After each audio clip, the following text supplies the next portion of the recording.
world premiere Fortnite interstitial. Now, interstitial, that's a fancy word. You can check it out for yourself and take a look right now.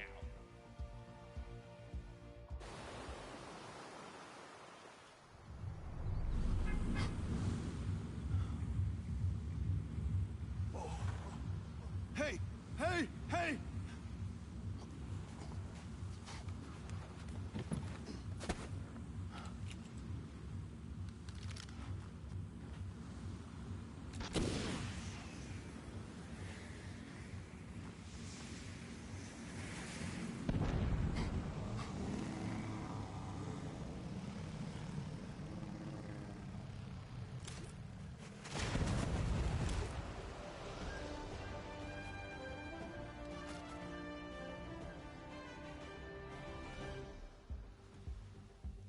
Wow, absolutely incredible right there. Nice to see the animation. And just one thing I want to throw out there, flare gun OP.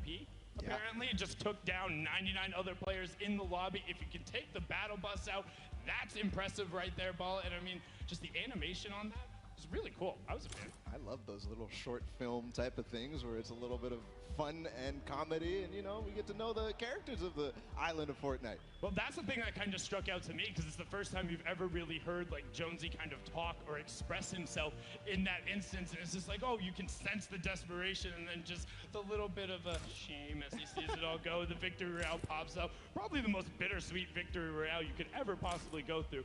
When it's all about ending up to be the last person left. A desert island isn't always the situation you want to be in, but somebody who's no stranger to being the last person left is Tfue, who is up top with an interview with Kitty. Kitty, can you hear me all the way up there? Yes, Sundown, I'm here up top with Tfue. All the players are getting ready right now, but we thought we'd ask you a few questions before we get into things today. So we do have Cloaksy right behind us. You guys are close as friends, close to play, but today he's going to be your opponent. Are you going to be focusing him, or are you going to be just playing the game normally? That was strange you brought that up. Yeah, I'm basically just going to hunt Cloaksy and Dylan Francis down the whole time. I'm just going to figure out where they're at and then just W key right into their box, and it's going to be a pretty interesting experience. Oh, there's a bit of a rivalry already. I know you guys got the duo qualifiers coming up this weekend. Now that you've seen the stage, what do you think of everything? I haven't seen the stage from like the outside, but from inside here, it's pretty incredible. I think they did a great job, and I'm excited to play and see how it goes. So, any last words for your opponents today? Maybe a back-to-back Pro-Am win? Use code KittyPlays. There you go. Thank you so much. We're sending it right back down to Sundown. Thank you so much, Kitty. I mean, hats off to you, Tfue. It's hard to make her speechless, but did it right there. No strangers to the plug. But, I mean, you can tell having a little bit of fun there. Telling Cloaksy and Dylan, it's like, hey, if I see you guys at all, I am flying, and I'm not going to let you go. You know what, one thing? I want to ask the crowd right now. Who do you think would win in a 1v1? Do you think it'd be Tfue, or do you think it'd be Cloaksy? Let me hear it for Cloaksy. Okay. Well, what about Tfue? You think Tfue would win?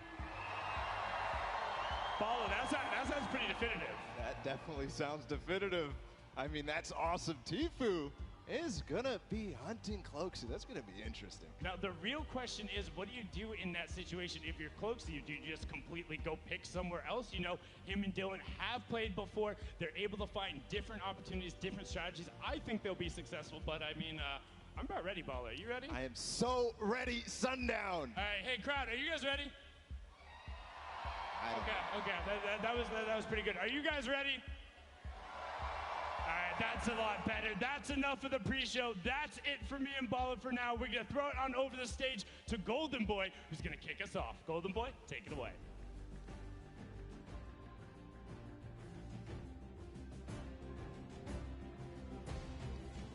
What's going on, LA?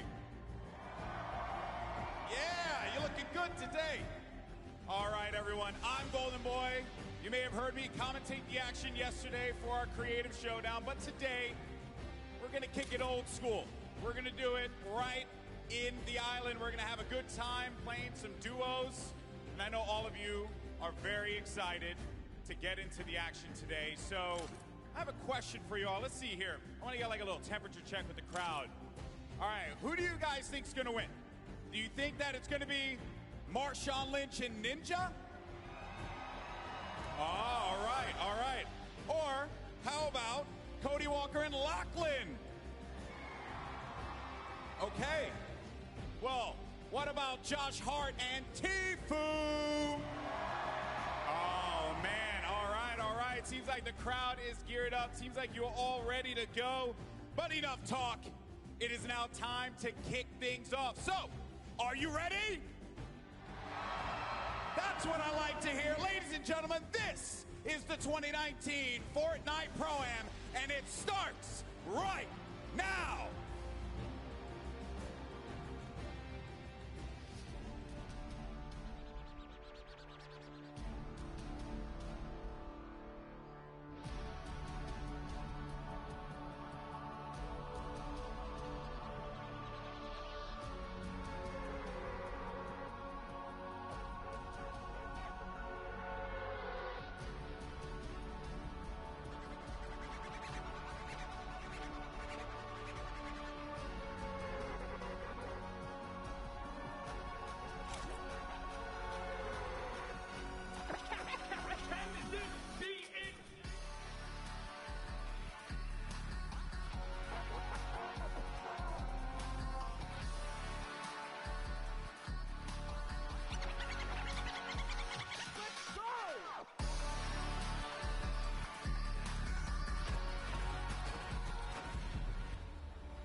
Incredible stuff. Once again, huge shout out to our in-house DJ, Mike Realm, for killing it all weekend long.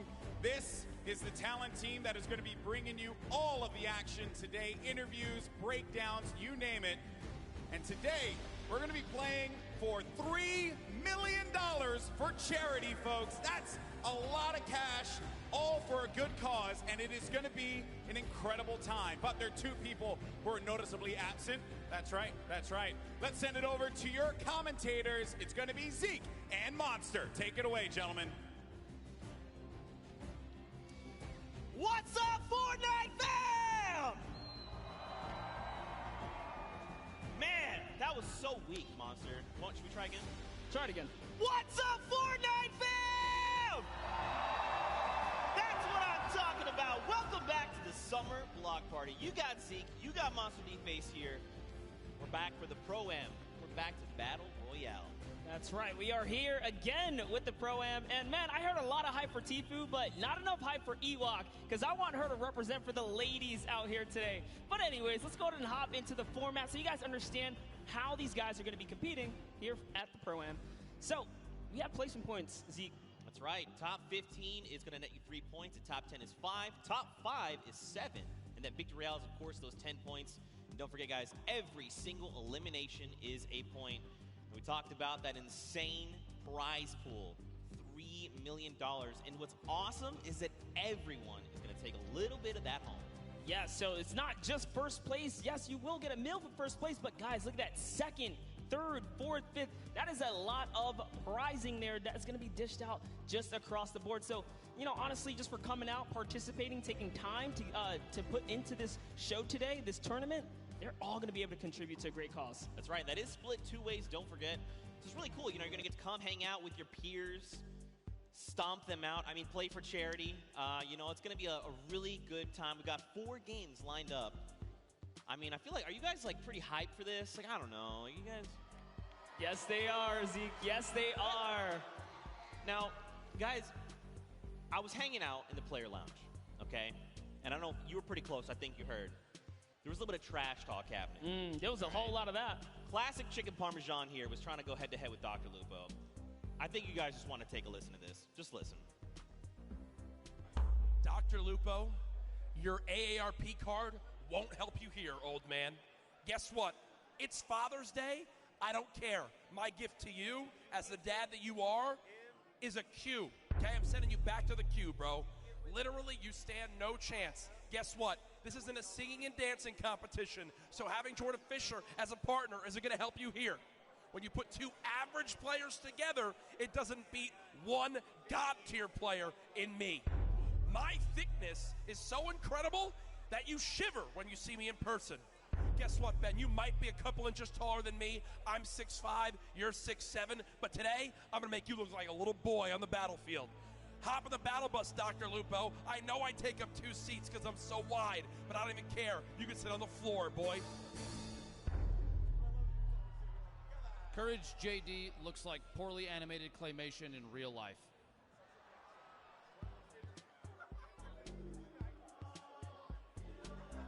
Sometimes things, that was pretty savage, honestly. Like, I was like, dang, that's a lot of smack talk coming out of Courage. And then Dr. Lupo just hit him with the one. Dude, that wasn't ready for that. That was heated. And, you know, not only that, and credits to Lupo, man. He is one of the wittiest people that I know. That is not the guy you want to go kind of toe-to-toe in a little joking frenzy. He will get you. I mean, listen, Courage JD is pretty wide. He's a pretty thick boy. So Lupo needs to be careful. Now, they've got 2 fearsome competitors. You got Jordan Fisher on one end and Brendan Urie on the other. Both very, very good at Fortnite. Now, you know, I feel like it's probably only fitting that we hear from them. Because, I mean, like, that was pretty good, right, guys? Like, I mean, in a fight, I want to hear, we'll do this kind of what Sundown did. And in a fight, who wins? Dr. Lupo and Courage, right? So let's first cheer for, do you think Courage JD would win? Okay, what about Dr. Lupo? Again, seems pretty definitive. And I think, you know what, why don't we send it over to Pookie Face and hear from them firsthand after that audience reaction. Oh my goodness, Zeke, I am down here on the floor with these 2 teams, and tensions are high, I can definitely tell you that much. Now, whether you call it beef, whether you call it chicken parmesan is really up to you to decide. But you know what, there's been kind of some animosity between these 2. Lupo, why don't you weigh on that for me? Listen, it's not my fault that Courage JD ate all the chicken parmesan before the crowd could have any, okay? Just saying. That's all. All right. And Courage, how do you retaliate against that? You know, there were some signs in the crowd earlier. How do you respond? Listen, I'll let my facts speak for themselves, okay? $366,000+ raised for charity in the 2 events here. Top 120 Fortnite earner of all time. Better of the 2 casters between me and Lupo, just ask Epic. And I got the better looking, better singer and dancer of a partner in Brendan Urie. Sorry, Jordan, you're good. But we got high hopes for a living brother, and guess what? We're about to show you what's up on the battle bus, boy. You just pulled out that Panic at the Disco reference. I do like it. Now, you know, I just got word that there's a picture that we need to show you.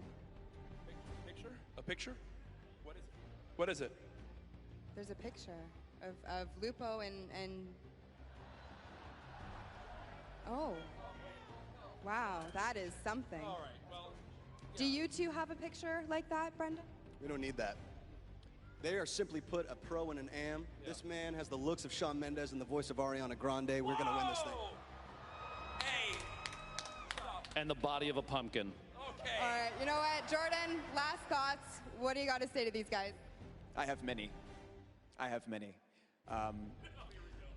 Truly, at the end of the day, I'm just hoping sitting so close to Jack, his gravitational pull doesn't pull me away from my keyboard and my mouse. But I think even so, at the end of the day, the cohesion, I mean, you saw it in the picture, right? The cohesion, the practice that we got together on stream this morning. It's a shame. I wonder how long it's been since you guys have played together. But, you know, we're really looking forward to the day. Honestly, at the end of the day, it's for charity. And thank you, Epic, for having us. Appreciate it. BestFortniteDuoEver.com. Thank you so much.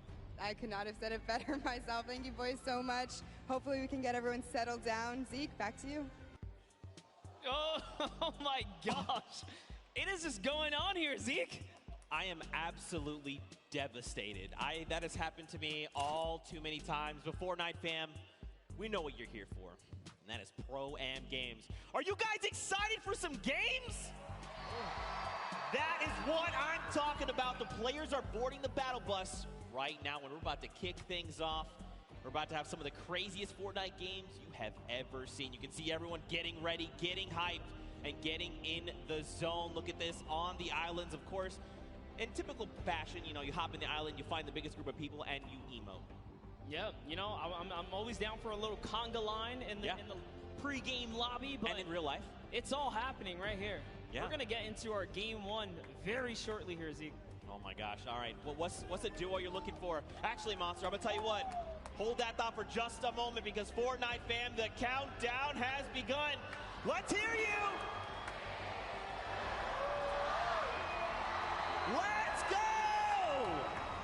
The first match of the Summer Block Party, Pro-Am, is beginning right now. This is it. These final moments we've all been waiting for. Just a little look at all the players kind of loading in there. And this is the lovely news shot, right? You get to see the camera, the map, the land-ins. Who will go down first, Zeke? Well, you know, I think we've had at this point 9 weeks of open qualifiers. Everybody's ready to just take a step back, have some fun. We see Tfue there a moment. Josh Hart. Block with Josh Hart, and I don't know. I see the map. There's some players there as well. There's someone else. You've got Ninja and Marshawn there. They're going to Lazy Lagoon. Looks like potentially uncontested as well. Valkyrie and Justin Jones. Looks like that they might be hitting fatal, and there is so many people there. Everyone's touching down here, and most of these points of interest, these views we're seeing, there's players all over the place. We've got eliminations coming in. Cypher BK finds first elimination of the game over onto JT Brown. Nick A30 popping it up. Laser beam. Joey Bosa as well. There is eliminations happening left and right. This wouldn't be a Pro-Am if it wasn't some good old action, and this is what we tune in here for, guys, as it is popping off. But first up here, Hannibal's touchdown just outside of the Mega Mall. So, as you saw that in that pre-interview, Hannibal has said collectively he's had 15 minutes total of Fortnite time. Yeah, I can totally tell with how he's roaming around the side of the map there. Looked like he lost his duo for a second, but it's okay. Hopping over to Valkyrie here, who's doing a nice job canvassing the outside. Justin Jones sticking nice and close. You don't want to split up here. You will get punished for, you know, wandering off on your own, I should say. That's right, and that's pretty good, right? Especially if you haven't had time to build up that chemistry. Just keep your partner close, communicate. That is the key. Look at the loadouts, though. Now, you know what's weird, Monsters? I feel like we've been, you know, the open qualifiers have been hopping in circle 4, 5, and 6 and beyond, and now we're going back to the beginning, back to roots. Love some good old nostalgic early game action, because these are the, you know, kind of tidal waves that you get here in Fortnite, the low tides, the high tides, and it all comes down to every single interaction. Here's Tfue, guys, already has an elimination. I believe that was over on Cray's partner as well, because we saw her there for just a moment. Yep, and she's hidden somewhere in the block, not making a sound here. This is not the person you want to go against.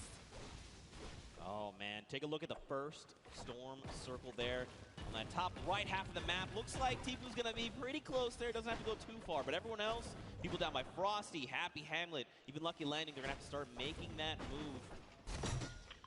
Over to Action Jackson and Demarius. They've already got an elimination, but Action Jackson is on 16 HP right now. He's in a rough spot, and there's someone pushing with the baller, so he's got to be careful. Left the sidewall open, gets taken down there. Dylan Francis. It's Cloak and Dylan Francis. Look at this. Dylan Francis is playing decoy. He's rolling up in the baller, saying, look at me. I'm Dylan Francis. I'm going to drop some hot tunes on you. And Cloaksy's like, look, pop your head for just one moment. You're going to get popped. And that's exactly what happens. There's more players here. You saw Demarius just underneath as well. And Dylan Francis doesn't quite know what to do. You saw a little tick right there from the storm flip. But you know what? I think they're just going to count as a small victory. This Cloak is just moving around here. Wildcat's very close by as well. You got to think he saw that storm flip go off. Look at this. Demarius is like, look, just going to play this really slow. Don't build anything. Just use that natural house cover. Just crouch down. Keep the the footprint here to a minimum. Listen, in his poor mind, he's like, Action, they brought you here to come help me? How dare you go down so soon? Looks like Wildcat having a similar, being in a similar situation there. Janina has been knocked out, and so Wildcat's got to figure out what he's going to do. This would have been huge for Damaris if he had gotten to that baller, but Wildcat already on and looking to make those rotations. And don't forget, if he picked up the card, he could potentially go for the revive, the revive over on Janina. Yeah, good call, and you already saw him kind of pushing up towards the polar peak to make that happen. And oh man, I talk about wanted to see Ewok be successful, but no! Aiden just came out and shut that entire dream down. Aiden making quick work of Kurt Ben Kurt and Ewok. Aiden, I cannot believe you did that. Ewok taught you how to sign Ghost, and this is how you repay her? I'm so disappointed. Don't forget, Aiden is also a World Cup final qualifier, so he's looking to represent huge. But overall, to Joey Bosa and Nick 830. I think you guys think Nick 830 is pretty cool, right? Nick 830 is great. Losing odds there. Here it is, talking about my boy Nick, man. He's got some shots there. That player does not have any shield. He's on 3 eliminations. Look at the aggression. Doesn't even care to pop these minis right now. The and he gets punished. So, down sight from Lemonix. Now, this is where things get a little difficult, right? Because they're going to start applying pressure. Joey's got to get their very fast builds coming out of Joey. I like this. Now, the question is, do Lemonix and his dual partner, Brian, do they try to get aggressive? You think they're just going to let this revive happen? I don't think there's much they can do. They're trying to push towards him, but Jimmy's down in the field, so there's something already going on there. Yeah, and that's a heavy sniper. They got to get out of there ASAP. This is not the fight that they want. This is a fresh duo. It's 200 shield as well, or 100 shield and 100 health. They are very, very tanked up right now. They do not want any of this action, but look, Lemonix, he is hungry. He's like, look, I want the charity money. If he had gone for that shot and landed, it would have been huge. More shots, but nothing has connected. Jarvis finds himself in elimination, and we're still at 38 duo spots, so don't forget, top 15 is that initial threshold for points. We've still got a long way to go. You know what? I'll tell you this, I'm surprised. There are 71 players still alive right now. Yeah. As much action as you saw just kind of unfold and pop off at the start, dude, I didn't think there was going to be that many guys still alive this late in the game. Yeah, man. Look at this. Pressure playing. You got Grime, you got Airwax over from Solary, up on that Sky platform. You got Matt and FX Sad. Look at this. FPX Sad, excuse me. They're just chilling, man. They're just farming up as much as they can. Now, don't forget, Airwax as well over from Team Solary. He is a dual qualifier. Their entire roster went through in the, not this upcoming dual qualifier, 2 back. So he's a pretty fierce competitor. He's ready. He's like, Grime, you got me? And Grime's like, yo, we're about to win the whole thing. Absolutely. Airwalks, I'm a huge fan of what he can do, and not only the solos, but the duos, right? Back at home when he's out there doing his competition. Team Solari is just a great squad, and no, Grime didn't quite realize he could walk into that little lava pool there. You know, maybe he's just trying to get somewhere fast. You know, it's okay. He just took the 3 damage. Everything's all good. Someone else is close. He saw the guys go off, and look at this. Airwalks calling it out. Lasering, it's Marshawn! And immediately, Airwax using that incredible precision to rip him out of the sky. So you know who's close. Marshawn does have a teammate, and that's Ninja, who's right above now, putting fire down on both of these guys. Can he be clutch here? Heavy snipe comes out, takes a little bit of fall damage.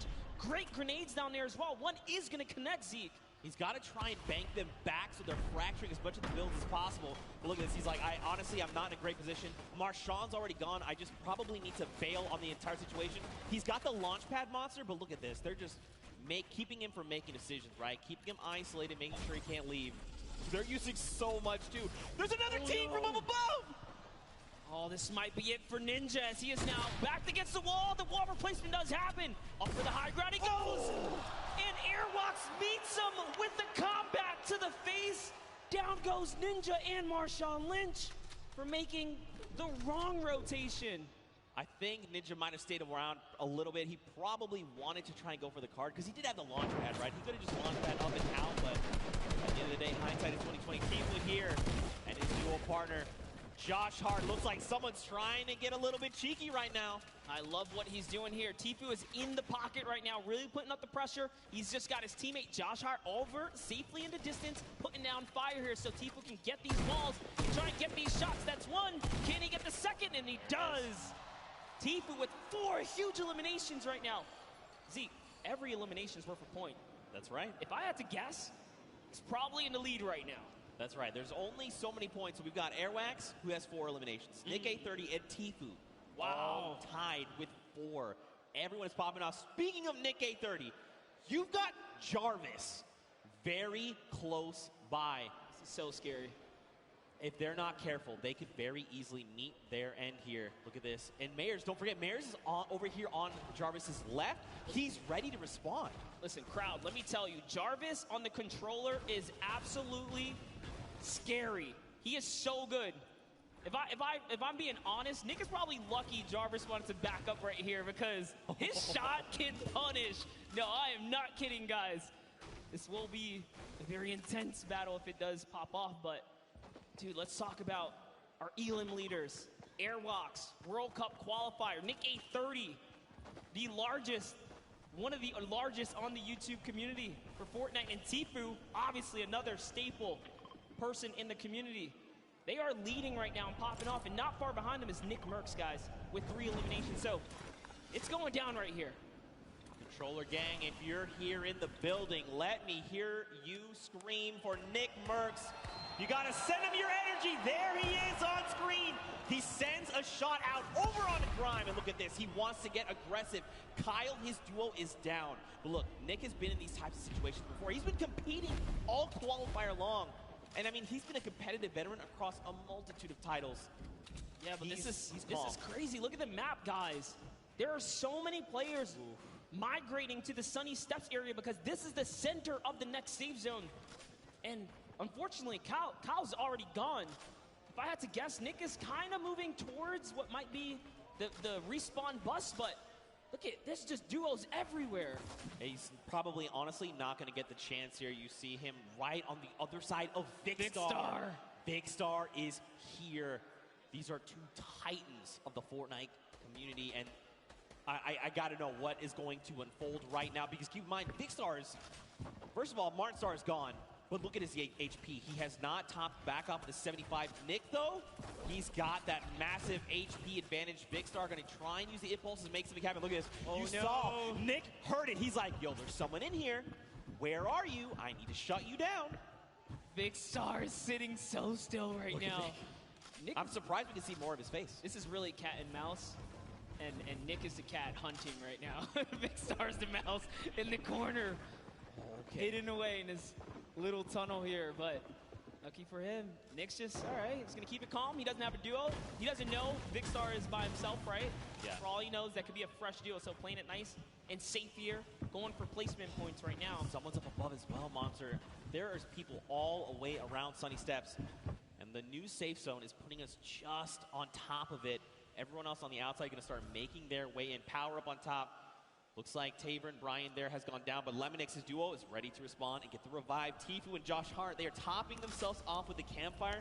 This is really important, right? You want to make sure when you're going into these next rotations that you have as much resources and HP, basically, to work with heading into these next fights, because that 1 point of HP could absolutely make the difference. And look at the strat right here. Keeping Josh Hart safe, almost like protect the Prez. Because Josh Hart's in the baller. This. Yes, Tfue's on foot. If anyone even looks his way, he's got that heavy sniper. He's going to punish him. Josh Hart just moving on up, getting to that safety zone. He's leaving Tfue behind. Tfue's getting shot up a few times here. I wonder, Didn't make it to the guys. The baller, I was going to say, he passed by an empty bar. This is huge. Okay, they both got ballers. This means that they can be very aggressive with the rotations or extremely safe. They can go and hide if they need to, build enough time. Because remember, top 15 is the first round of placements, and we're halfway there. Yep, Tfue already marking the next zone for his teammate. I love that kind of interaction, just letting him know, hey, this is where we got to get to. And talking about places you want to be, that edge, the edge, right? Look at Jarvis here. Jarvis has got 2 eliminations already. He's doing really good. Look at this. Aiden up top, doing his best impersonation, rebuilding Tilted Towers on top of Sunny Steps. RIP Tilted. But also, like, What's up, Neil Tilted? I'm about it. 31 players currently in this game. 31 duos, excuse me. 54 players. So check out this safe zone, right? You've got a lot of players already inside on Sunny, but there's even more that are coming in right now because this zone is closing. Another 53 seconds, and then we're going to get a smaller zone to work with. You see, and normally we kind of hop in right now and just take you guys straight to the action, but this is how intense it is to even make it to these final moments. Yep. Interactions. Shift everything. Okay. But we're looking at the Sunny Steps. Cloak and Dylan Francis still alive, and look who's next to them. It's Tfue and Josh Hart. Could we see these two go head to head? I want to see this so bad. Look at this Cloak getting maybe a little bit aggressive, trying to scout out. Dylan doing I like what Dylan's doing. He's watching the other side. He's like, all right, they're out there, you're out there, we've got you. If Cloak aggravates that duo, they have a heavy snipe. The key to open any box. Might be a huge mistake here, but Cloak just peeking around right now. It's so crazy. They don't know how much danger.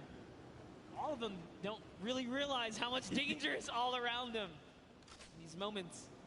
I think what's going to be key here as well is that storm flip. He's got one in his inventory. We saw some recent changes to it. Now, don't forget, these guys also have ballers. We saw Dylan kind of playing decoy a little bit.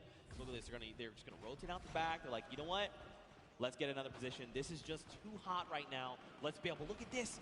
There's just people all over the place. It's still so dense. Yep, and this is where everyone puts on the brakes because you don't get any placement for quite some time, right? The way this format works, you have to play nice and slow to make it to these end games. Every elimination is worth a point, but when you're this far into the late game, it's just too risky. Oh, man, wild card here. Guys, if you're a fan of Tim the Tan Man, let's hear you right now. Send him your energy. He needs it. That's right, crowd. You see, you can tell he's like, yeah, they're cheering for us. That's right, Tim. We love you. Also, happy Father's Day. Quick follow-up there. Now, don't forget, they've got no eliminations, but that's still fine. He's got plenty of time. You want to know what I observed? They are not together.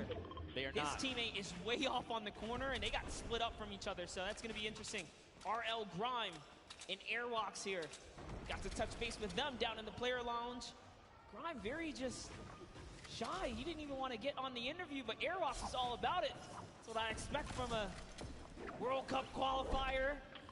Now look at Airwalks leading the push. This is what I love. The pro player saying, follow my lead. Just follow my lead. And bam, yoinks that base right from underneath their feet. And it's his now. He's got some high ground. He did lose his teammate, though, unfortunately. But doesn't matter. Grime builds right up. Now they're at 6 eliminations as a team. Man, this is really good. So I like that Airwax is going in first. You know, Airwax is so comfortable in these situations. He's always been competing again, a qualifier going to the finals in New York City. So he's like, I'm completely happy to go in first, right? Yeah. I'm either going to run into their pro or their other player, and then at that point, it's like a 50-50, right? Do I take the shot? Maybe he goes on the defensive and just creates a little nest like he did here for him and Grime. Really great stuff. I like to see it. Now, this is where things get fun, all right? This next, okay, cool. The next circle, we're going back into Sunny Steps. Okay, over old builds. Dude, look at that Elam feed. Loser Food just picked up 2 more. She's holding it down. She said she would. Listen, Loser Fruit, in case you don't know, she is an absolute slayer. She was part of the Llama Record Company yesterday. They won her. We got Jordan Fisher, Courage AD, and Lester, the golden ticket winner. And at the end, the team collectively said Loser Fruit was the person that held off squads by herself. She was the reason we won this entire thing. Right. That's what Courage JD said. I'm just repeating what Courage said. Hey, I mean, if Courage is to be that humble, then you have to agree and appreciate that response. But Airwalk still has that sniper. He's putting down some shots. Didn't quite connect right there. They're hunting. This World Cup qualifier is on the hunt right now, traveling from across the world. Really, oh, takes up a launch pad. That's the death trap for all these players back here. Takes out another launch pad. They're putting down pressure. No one's safe now. That's one Elam right there. Can he get a second? That is going to get followed up. He takes out a World Cup qualifier. Bucky goes down. The action is insane. Another one. Watch his elimination feed in the top left. You've seen not only Airwax and Grime eliminating people left and right, but Tfue as well. He's on 6 elims. Airwax is on 7. Nick Merckx and Nick A30 are both in this, tied with 5 eliminations. There are still so many players left to be cleaned up, and we're finally getting down nearer and nearer to top 15. Just think about that, Monster. This is the first game and we're not even in top 15 yet. No one's gotten placement, guys. Top 15 duo is going to get them placement. There are 20 teams remaining in this game. That means there are loads of people that are solo at this point, already lost their teammate, like Gotaga up top, sitting there by himself right now. Airwax does have another player knocked right by him. Grime is also very weak right now, so they're in a little 2v2 scuffle in that close quarter right there. This is just a nice little aerial view of everything that's going on the edge of the map. All of your favorite players. Symphony's still in it. Oh, man. Lucelka is still in it. Monster, you know what time it is. It's just about time for that moving circle. We get a nice view at Nick A30. What's going on with him? He knocked Josh Hart. Yep. So Tfue lost his teammate. But this is Tfue we're talking about. He can clutch up things. Now look, Nick is out of materials, 6 eliminations, and only a single magazine left in the AR, but plenty of slugs in that combat shotgun. He's gonna look and try and navigate these and catch players off guard if he can, because he desperately needs materials. A player behind, 102 to the face, that's Cody Walker. He is down. Nick cannot build right here, Zeke. He's looking for anything. He needs to make something happen. He needs the material. Cody Walker went down, but he's so far away, and Nick gets traded out by Cypher PK. Oh my. A friend. Tfue here with 7 eliminations and materials galore. Ammo, he's got it all, but so does Airwax. These two, and Cloak and Dylan Francis are still in this. Jarvis as well. So many massive names. Aiden here too. Symphony. Muse out, there's so many names. Juju getting dropped. And look, Tfue goes down. Airwax took him down. Airwax is on 10 eliminations. He took out Tfue, took out Juju, and he's still going. He's got the high ground. 900 materials. Someone is behind him. What's he gonna do? Just builds up right now, trying to find a little moment to kind of gather himself, right? Catch back up. And off he goes. He's got shadow bombs. Is he gonna start rotating? He's got to go perfect. That's right. Let everyone else battle it out. Just ignore them all. You're one duel away. Cloak and Aiden both go down. They go down the crossfire. It's a free-for-all right now, just like you said. Oh my, can he get this one right here? That's huge. Finds another one. He's at 11 eliminations.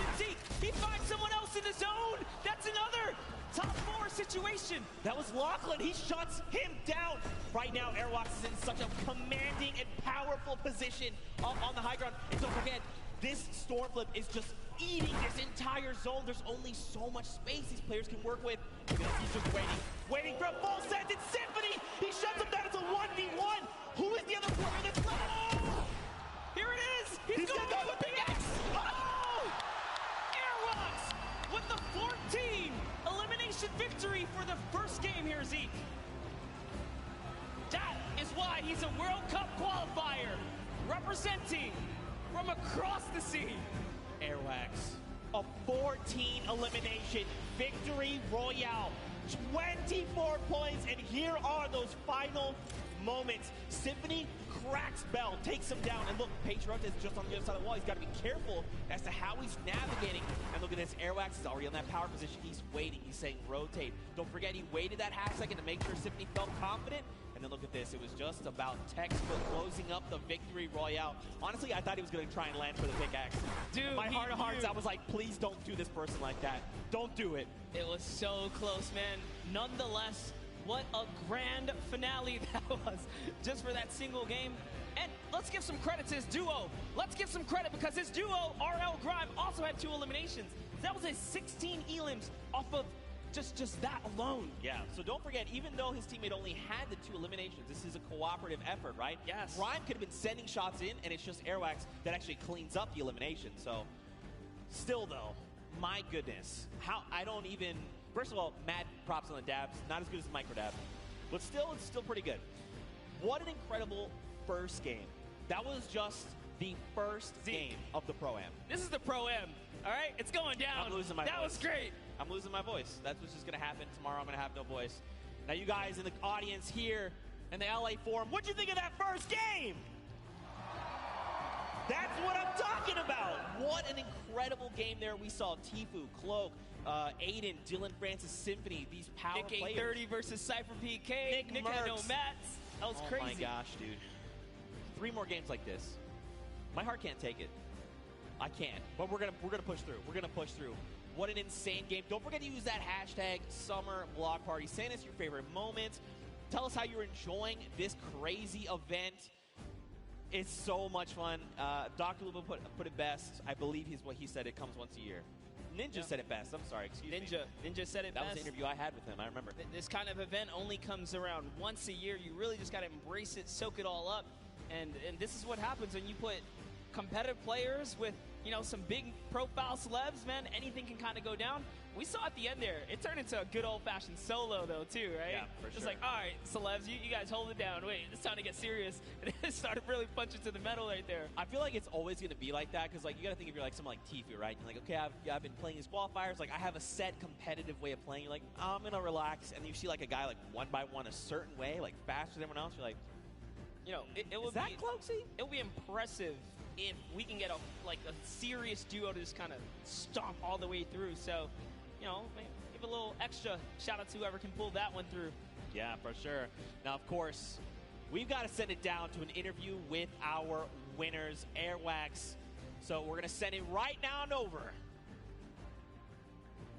Hey, Zeke, thank you so much. I am down here with Airwalk and RL Grime, our first winners today out of 4 games. You guys performed exceptionally well. That many eliminations, I don't think any of us thought that we would see it today. Can you walk us through what it was like during that game? It was easy. It was easy. It's simple as that. I don't know if it was 50 pros and 50 amateurs, but I only saw 98 bots. Whoa, we got some fighting words already. Amazing job, though. So, RL Grime, one question. What is it like performing music around the world versus performing here and competing on this stage? Yeah, it's very different.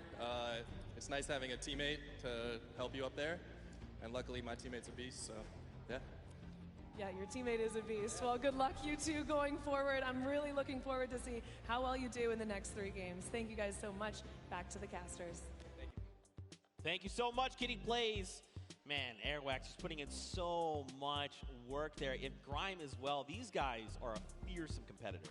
Listen, Grime makes music. He might just have to write himself a little symphony of what went down here today for Airwalks because, man, that guy's he's a person. That's for sure. 98 bots? 90, that's a personality. That's right aggressive. There. All right, that's aggressive way. But don't forget, in the interview we had, I was like, hey, you know, like, is there another duo you look at? And I always do this, like, toss out the, like, are you guys the best? You're like, ha, you're the best. He's like, no, I'm the best. I'm Airwax. And I was like, okay. You won first game with, like, 16 elims as a duo. So, okay, all right, I like to see it. Yeah, and, you know, talk about things you like to see. Let's go ahead and send it down to Sundown, who's got, you know, a little breakdown of some of the things that went down today.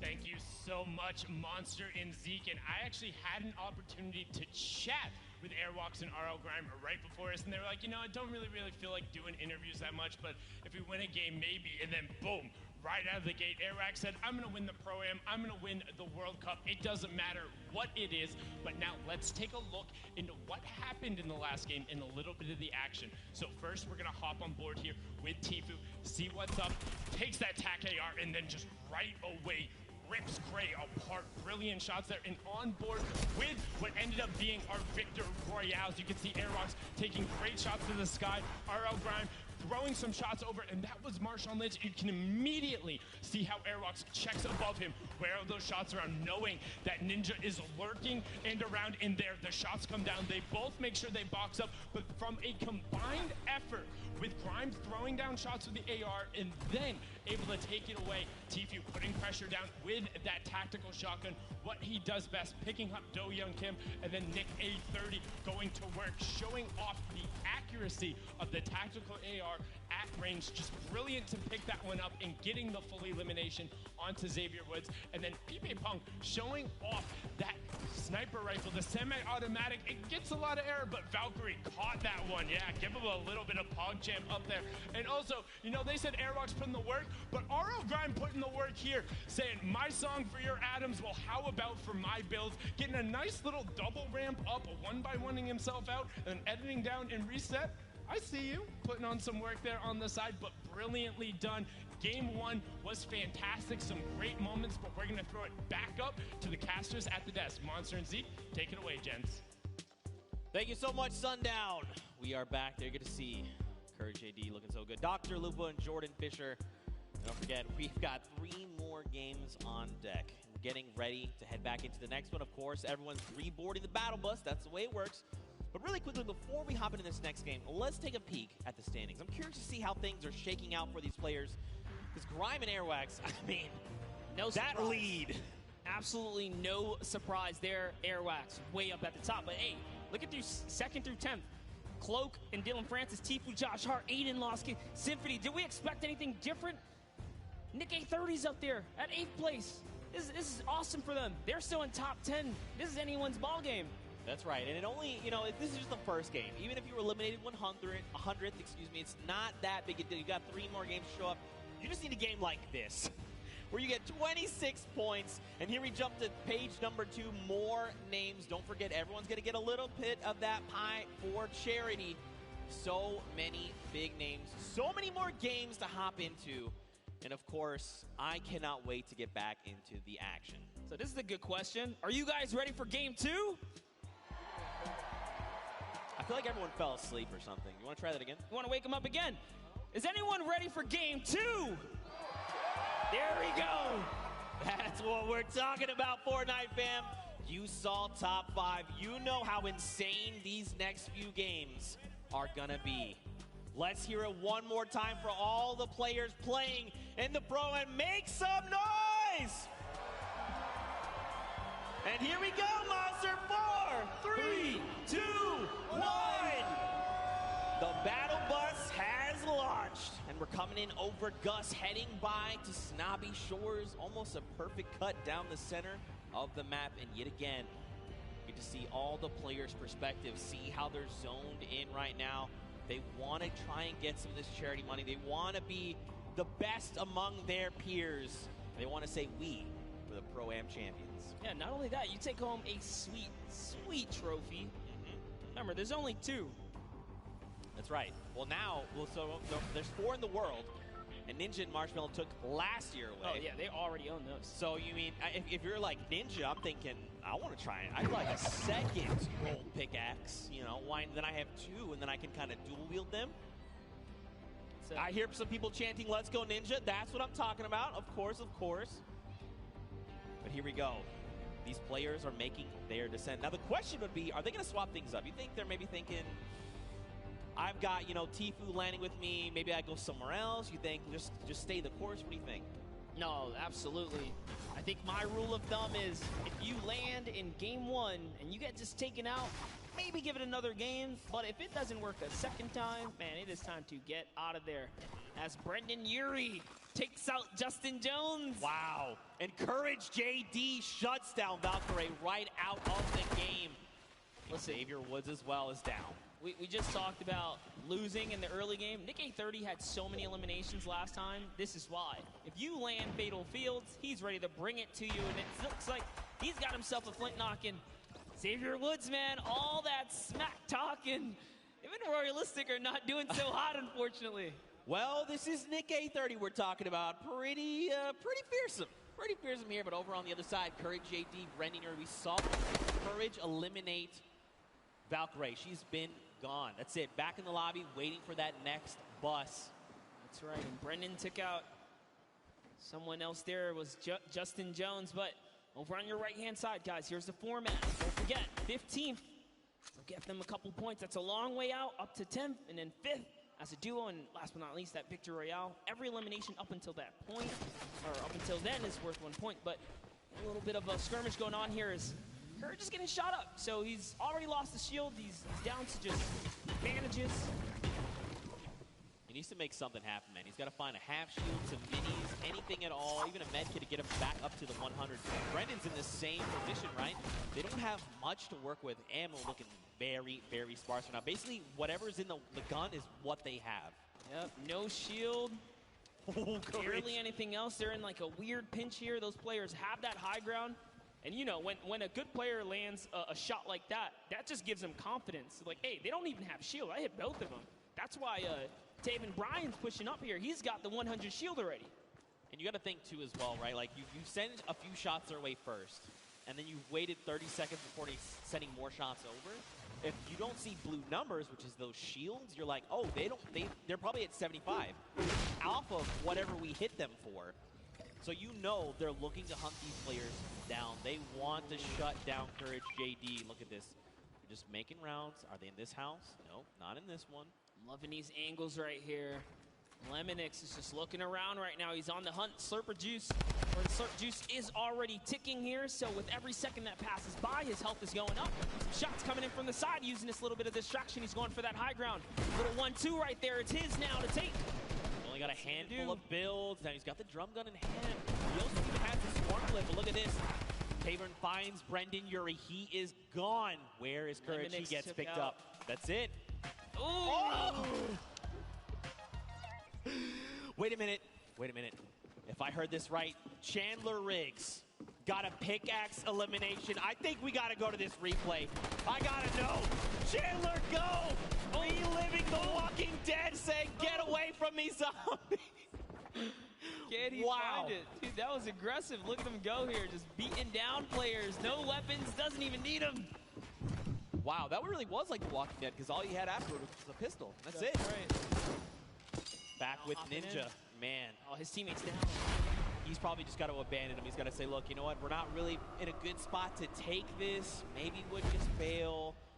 Now, if you're Ninja, you know, you got to think, I can't let this just go. Look at that. Immediately turns. Muzelk going to take a face full lead there. Got to be careful. Muzelk does know how to use those weapons. He's also a daily Fortnite player. Hopping back to the Happy Hamlet one-shot girl. You know, I'm not going to lie. Very happy to see Julie here. This morning she woke up. She was saying, not feeling too hot. But in the end, she went to the doctor, got it all taken care of, and now she's joining us. Very happy to see her here. So, of course, Fortnite fans, if you're tuning in, please just go send some love her way. I know she'd very much appreciate it, but look at this zone right now. You know, these guys are sitting very comfortably in Happy Hamlet. And, you know, there's this play space they've got to work with. Some of it's in the water. Ooh, another very weird zone. Super south zone here. Whenever that happens, it typically leads to more congestion, but hopping in with Jarvis, who's got this high ground. We're at Paradise Palms. Jacob lands in a nice little stinker right there. It's going to flush him out. And he's peeking. He knows where he's at. This is more ticks for Jarvis. That's another 15 health. Sends in a second. Doesn't quite connect that time, but at least he knows. All right, this box has been flushed out here. Gives his teammate a little bit of time to kind of gather together. Myers is just a little too far here from Jarvis, though. That's good. I really like, even if you didn't necessarily get a bunch of damage over, you're just using that to buy yourself a little bit of time, collect yourself, meet back up with your duo, and then reassess the situation. Now, Jacob, he's making a pretty aggressive push here. He knows that Jarvis is up on that hill, and he's trying to just be a little more aggressive. He's trying to find an angle if possible, but he's like, look, we don't need to be fighting head on right now. Let's just keep moving. Let's just make it into safety, and then we'll kind of deal with this threat in a little bit. Yeah, you got to respect it. He's definitely trying to back off right now and see if he can find the prime time opportunity. Maybe bait him in and get a couple shots. That's why he's backing up here, seeing if they can fall for this little bit of a trap to expose themselves, but that's going to kind of diffuse itself. We got back to Cody Walker and Lachlan here. Now, Lachlan, if you were watching the elimination feed, he just picked up Pokimane. She has been eliminated. Lachlan, codename Elf, codename Lockie here. He is hungry for. He sees the player running there. A few great shots. They're on very low HP, and there you go. Martin Doherty is picked up as well. And, you know, this is looking like a whole different game. The last one, we were barely at 70-plus players alive. You know, it took a little bit of time, but I think we got that first game jitter out the way. This is only Storm Wave 1. Leading into the second zone here, and look at the shots haven't stopped. I mean, Lachlan is disgusting, all right? He's ready. He is honed in, looking for more players. But look at this, man. They are in the storm. Now, they don't have too far to go, but this is just damage you don't want to be taking right now. Oh, and there is a baller there, so see Lachlan running straight for it. He's going to have to dip out on Cody. Sorry, bud. He's like, I'm going to be okay. Just make it into safety. I think, so Cody, I feel like he probably should have transferred the ball over to Cody just because he's got a shield to work with, but I think he's making this aggressive play because he's trying to get ahead of Cody, just make sure there's no one just ahead of them. Because if they make a wrong rotation, they could be cleaned up off of it. Yeah, when it comes down to the Storm, definitely is, or begs the question, right? Hey, you got a Storm flip, you'll be okay for a little bit if you desperately need it. He does have a mech hit as well, so yeah, he's okay here. But hopping over with Matt Judon here, and FBX Sad there in a little bit of a fight. RO Grimes got the high ground, but look who it is. Airbox taking up 2 players. He doesn't care. He's right in the box here. His teammate's gone down. Airwalks versus Scarlet and Ellie here. Snickers are coming out. Airwalks is chewing it up.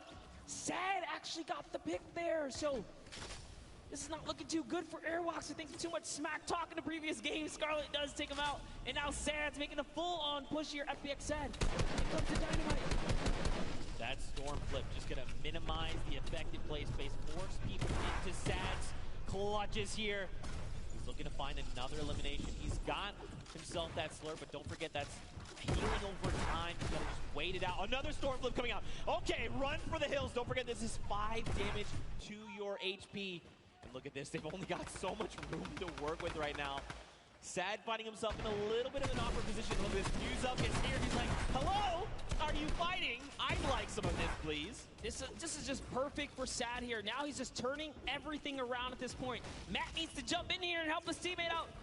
Is he gonna be able to do it? Yo, look at Sad with the quick edit right there, showing why he's here today. Hello, representing Bye-Bye yourself. You jumped into the wrong battle, buddy, as he is still holding it down.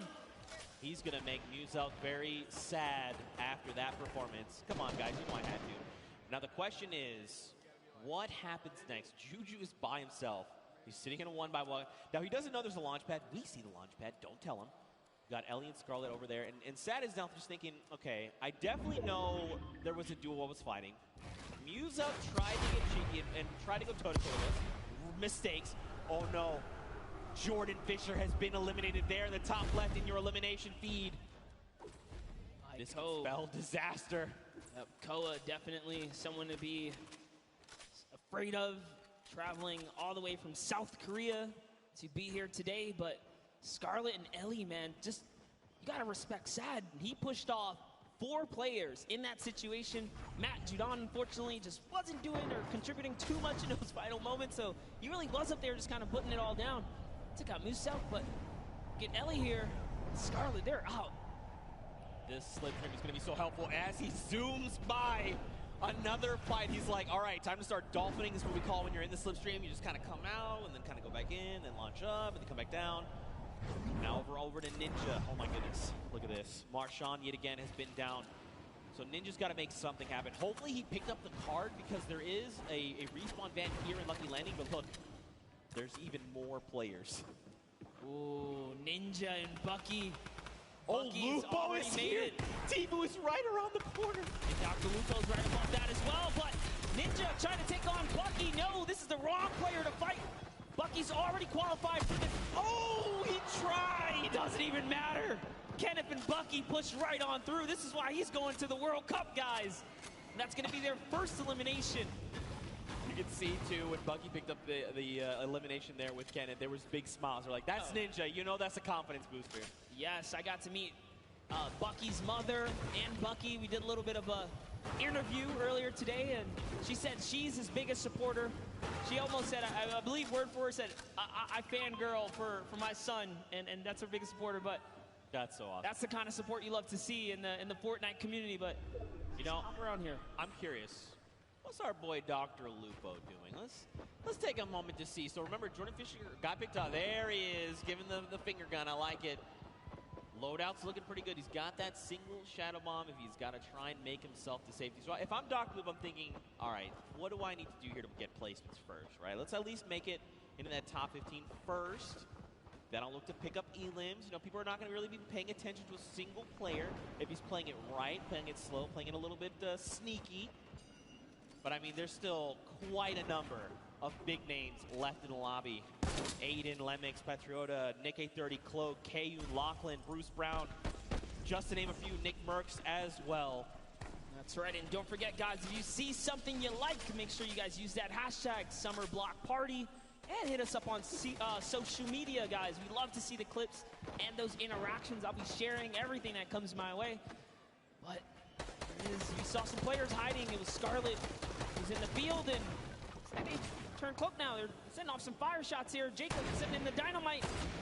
Nice little window play here. He's got that right camera peek. Is he going to be able to find a little opportunity? There's one.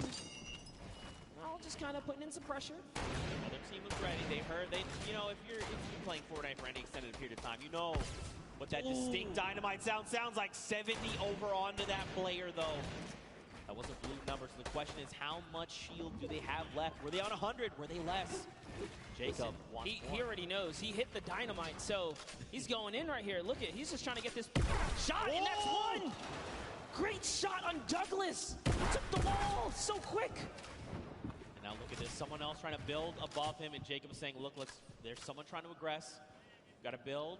Got to make sure we can get around him, but do it in a good way to make sure we get this next rotation safely. Look at this. Jacob's like, look, we got to start making our way over. Come on, make your way over to me.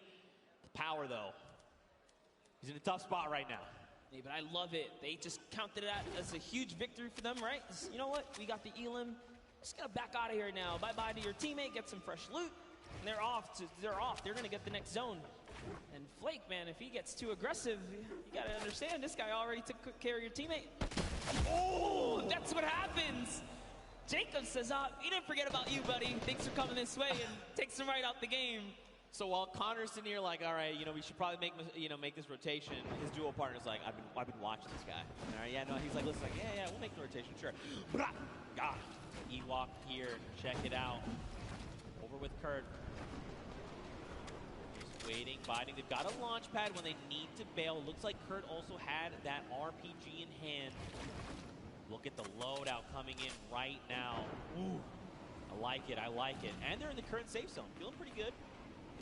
And I love this right here. Ewok rocking that Falcon jersey to represent her teammate, Kurt, who's on the Falcons. That's pretty cool right there. A little bit of extra love right there. You can see she's throwing out a couple pings right here, trying to communicate with their duo. For an opportunity here. I like that Ewok is pre-editing things. She's waiting. She's not confirming it. She's saying, if we need to bail, I've got the editing ready. Here we go. Launch pad comes out. That's the kind of things, those little things are going to help you level up your gameplay when you're playing Fortnite. And now here we go. Ewok looking to get aggressive. I mean, look, we know Ewok is insane. She's about to show you guys why. Someone's letting out some shots. Her teammate is split up. What's she going to do? She's got to back him up here. Look at the thought process there as well. We know shots are coming in, and instead of her trying to figure out where the player's going, she's trying to reinforce their move, making sure this is as stable as possible. You hear explosions. She's going to pass over some half shields here, some of the minis, excuse me. And now this is where things, and what's good too, is they're in the next safe zone. There's, oh gosh, Nick 830 is here.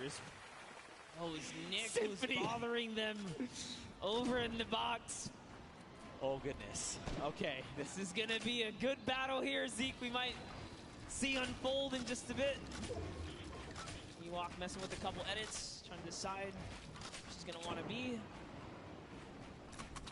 Got another see minute. A couple fun facts about the player Cam.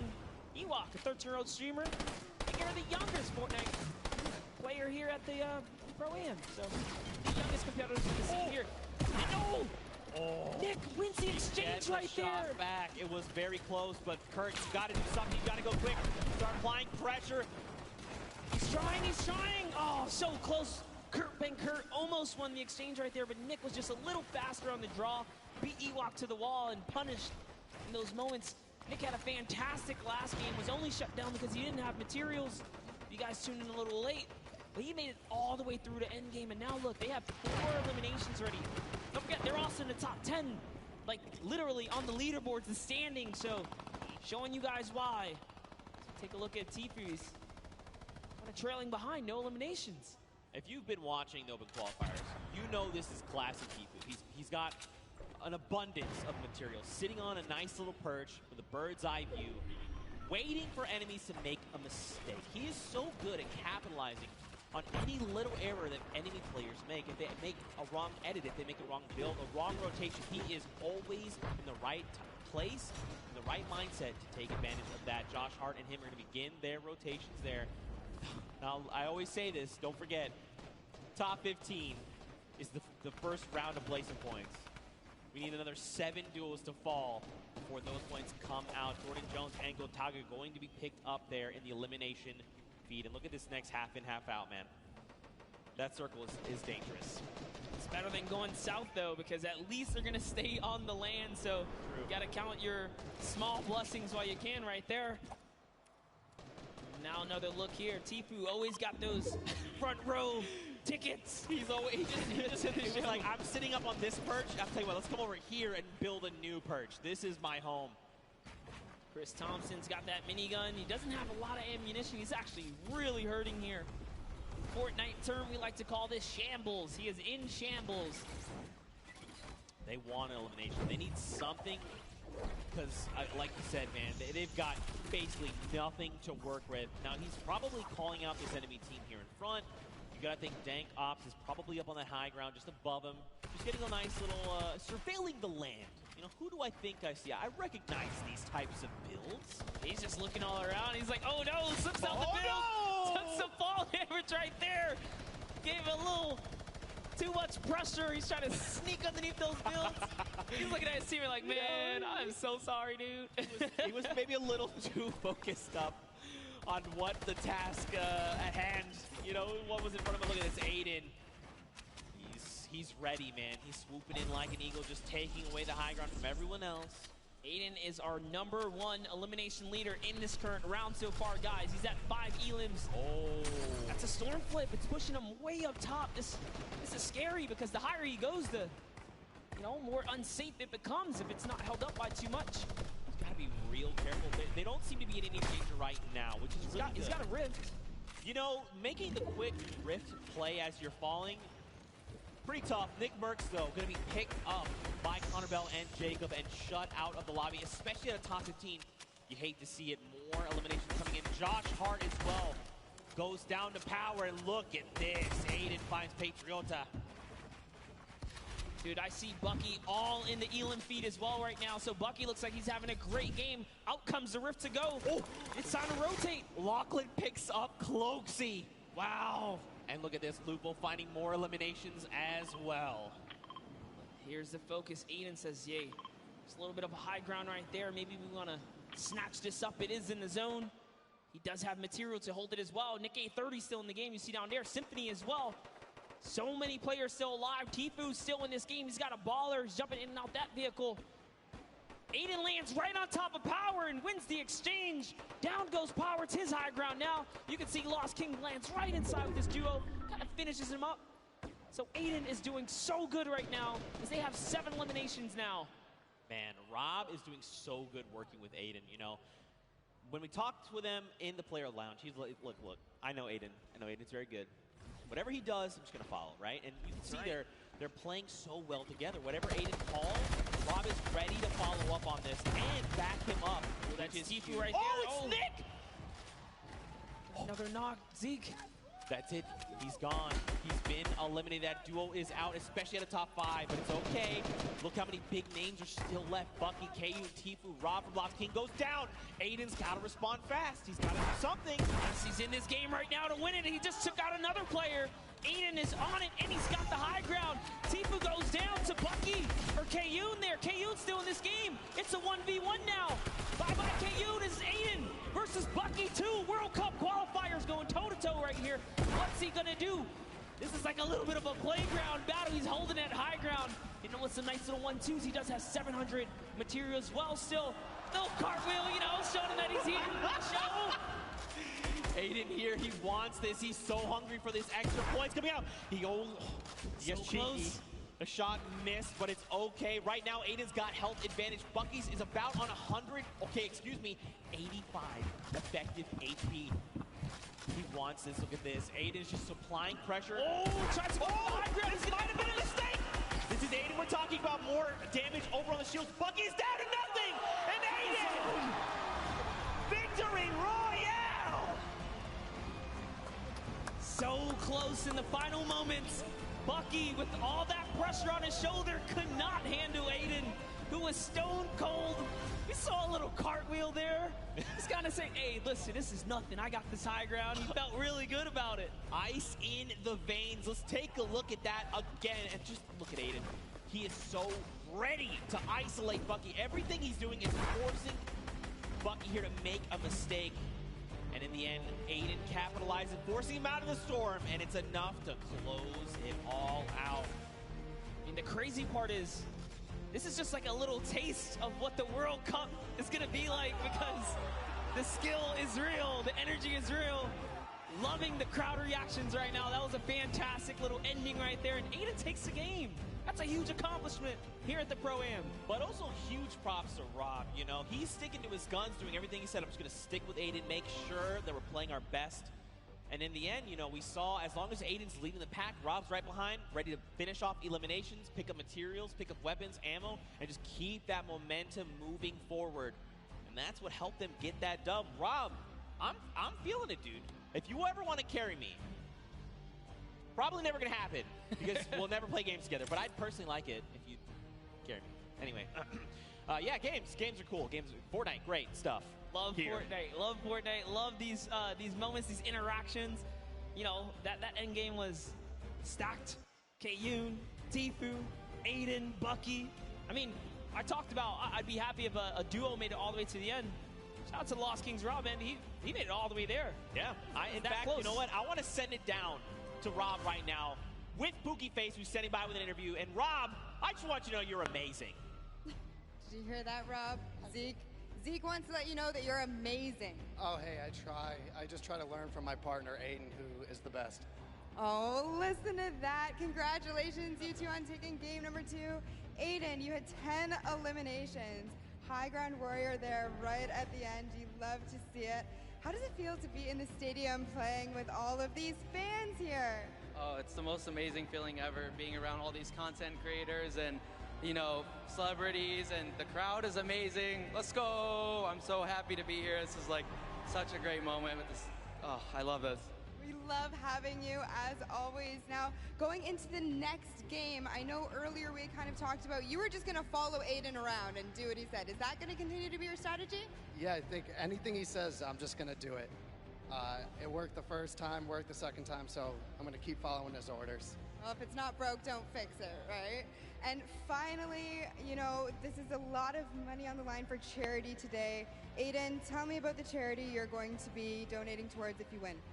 My charity is the Wounded Warriors. Shout out to my grandpa and my dad. They're vets, so I love the vets. You know, you can never go wrong with that. I agree. Well, thank you guys so much. Good luck in your next game. Zeke, Monster, back to you. Rob's sitting here talking like he's following orders. He is absolutely wrong. Rob, it's not following orders. You're just cooperating with your duo. I know you're secretly the mastermind, Rob. I'm on to you. I see you. We saw it at the Creative Showdown. The best teams kept quiet when it came down to exposing strats. So, you know, give him a little kind of, nah, man, I ain't doing nothing. I'm just following Aiden. Yeah, I just following Aiden. You know, Aiden's been the one getting elimination. You got to think if, like, I'm Rob. I'm like, they're at 99. Hey, Aiden, there's someone wounded over there. Yeah. Great Elin. Aiden. Of course, we're just kidding. Aiden is phenomenal. That's why he has qualified for the World Cup Finals coming up. But, man, what a powerful duo. If they have a repeat performance like that, I'm going to be losing my voice. Actually, it's already happening slowly. I hope no one can hear it. I'm embarrassed about it. You got to hold it down, Zeke. Contain it, because there's so much going on. But talking about things going on, let's all send it over to Sundown, who's got a little recap for us. Thank you so much, Monster and Zeke. That last match was incredible.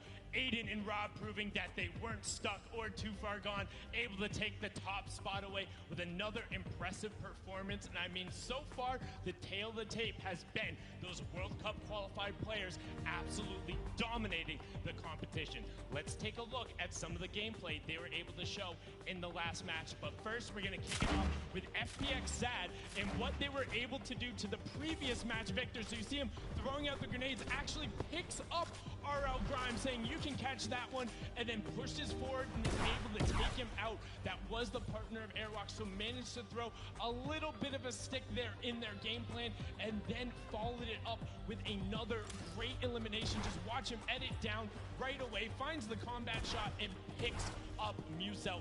Brilliantly done there from FPXat and his partner, but now on board here with Kenneth Farid and Bucky, just recently signed Envious, but you can see Kenneth push right in and take out Ninja, but Aiden would not be overdone again. The only controller player in the world so far to have qualified for the duos portion of the competition, but Bucky says you can hold this, hold my pickaxe, picks up the double there onto Jarvis. Brilliantly done, and we would see those end up matching up later. But now look at a quick little edit coming out from Jacob, able to push in and find Nick Merckx, and just barely coming to the rescue of Connor there. Did end up getting knocked, but was able to get it there. So that's some of the gameplay. It will give you guys a look. And one other thing you don't necessarily always get to see is how these guys communicate. So let's take a quick listen in to what one of these duos sounds like when they're getting started and trying to figure out what's going on. I think they might have dipped. They might be down in the basement though. In the basement of my house, of yeah. my home? Of your home, dude. Of my home? Where my family sleeps? Where your family sleeps, bro. All right, well. I mean, now that is one good example of communication. They were able to figure it out. They were in the basement and they kicked it out of there. So we got to see how one of these duos communicates. Let's take a little listen in to how another duo ends up communicating with Nick A30 and his partner.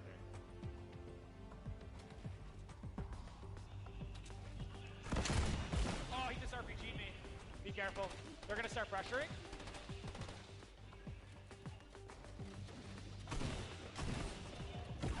Got one down. Getting pressured. He's low. He's no shield. Okay. Got Nice, Joey. Let's go, dude. Okay, let's try to get all this stuff. I think the other person's mask fell down, so let's just not even worry about it. We just got.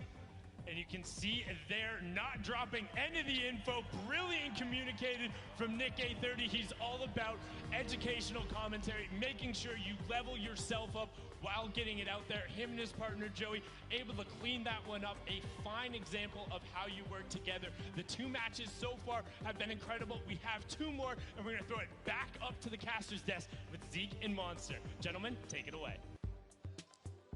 Thank you so much. Sundown, we are back. We're hanging out here at the Pro-Am. In case you're just tuning in at home, welcome. Hope you've had an incredible Father's Day. Of course, shout outs to fathers across the world. Now, after these first two games, Monster, I think it's time to look at the standings. You know, what is shaking out? We saw Airwax clutch up a big win, but after game number 2, are they still in first? They are not. Oh, it's Aiden who takes that first place. The king of communication, Nick A30's up in 5th as well, and just take a look at that. Bucky had a great game that last round, a little bit of consistency. Yeah. Gonna pull him up to 3rd as well, and Airwalks just kind of bumped down. They could not earn any points that round right there, and that shows you consistency is gonna be everything. Not just one big kind of game is gonna hold you up here. Right. You gotta play all 4 relatively good, or you're gonna fall behind. That's right, a lot more consistency has to come out of Airwax, but again, more players here, your top 20 currently. Now, Fortnite fam, I got a question for you. You guys know Peely, right? It's the banana guy? You guys know Peely, right? Have you ever wondered how Peely came to be? I can show you how Peely came to be, all right? We've been debuting these across all weekend. You saw the one of Jonesy on the island. But now, in case you didn't see it, I want to show you how Peely came to be.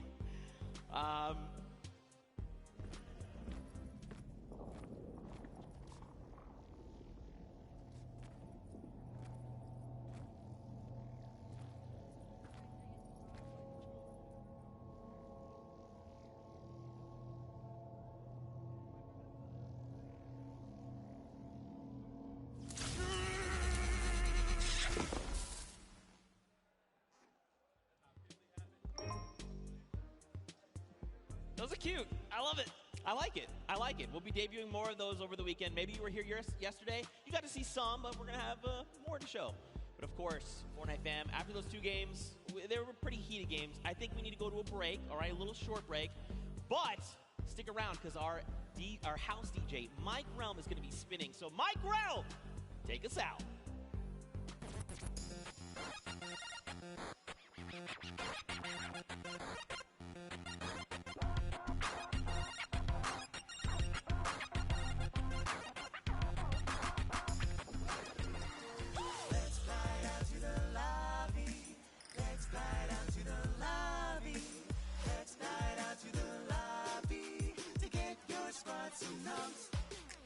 Burgers from dirt to munch.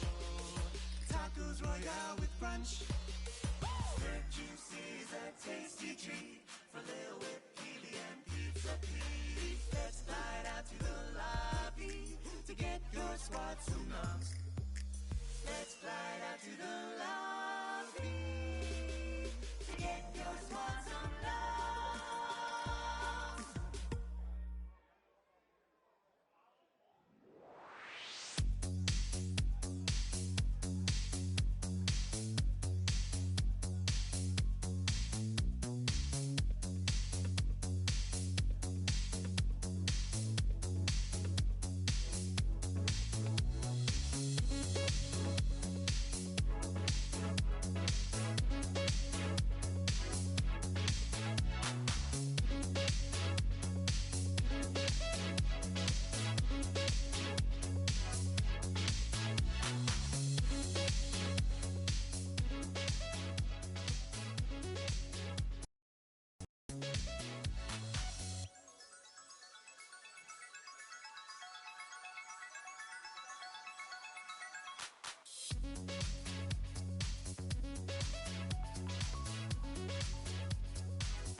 The behemoth threat looms from beyond the horizon.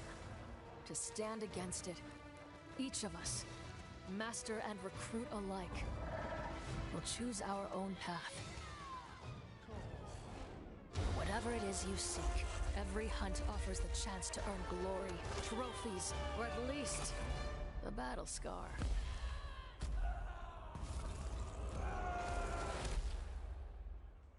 Ramsgate, an outpost at the edge of the world, has become our home. And as long as we draw breath, it will not fall.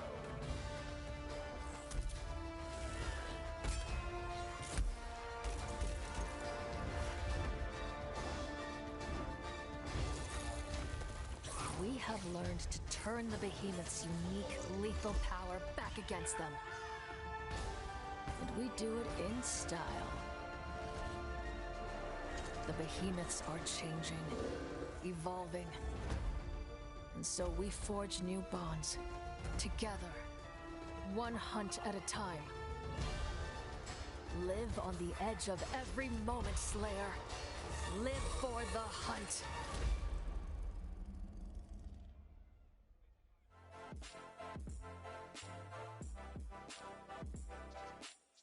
Hey guys, Monster Defense here, down in the player lounge, and I'm joined with Pokimane. All right, what's up, Fortnite fam? We're hanging out with Wildcat.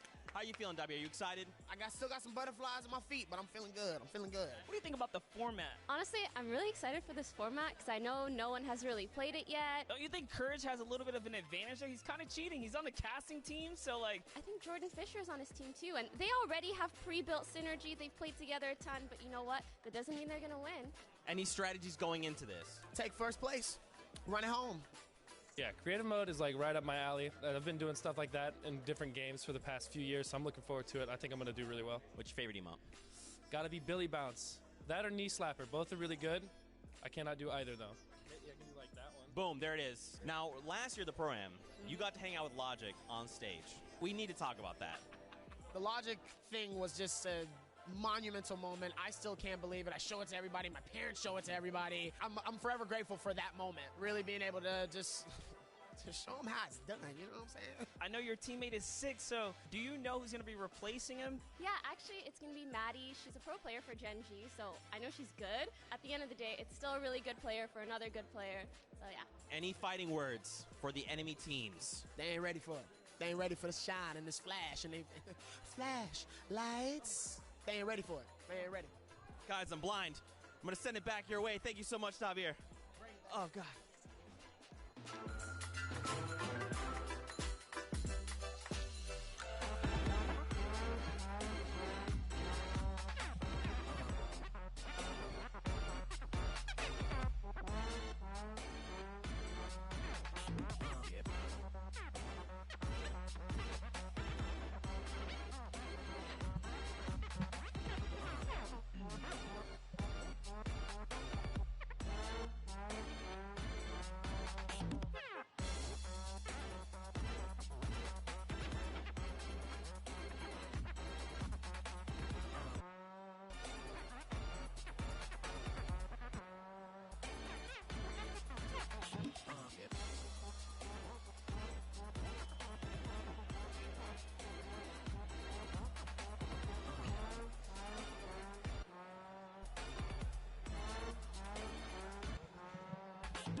Huge shout out to Mike Realm, our in-house DJ, for spinning all weekend long for the summer block party.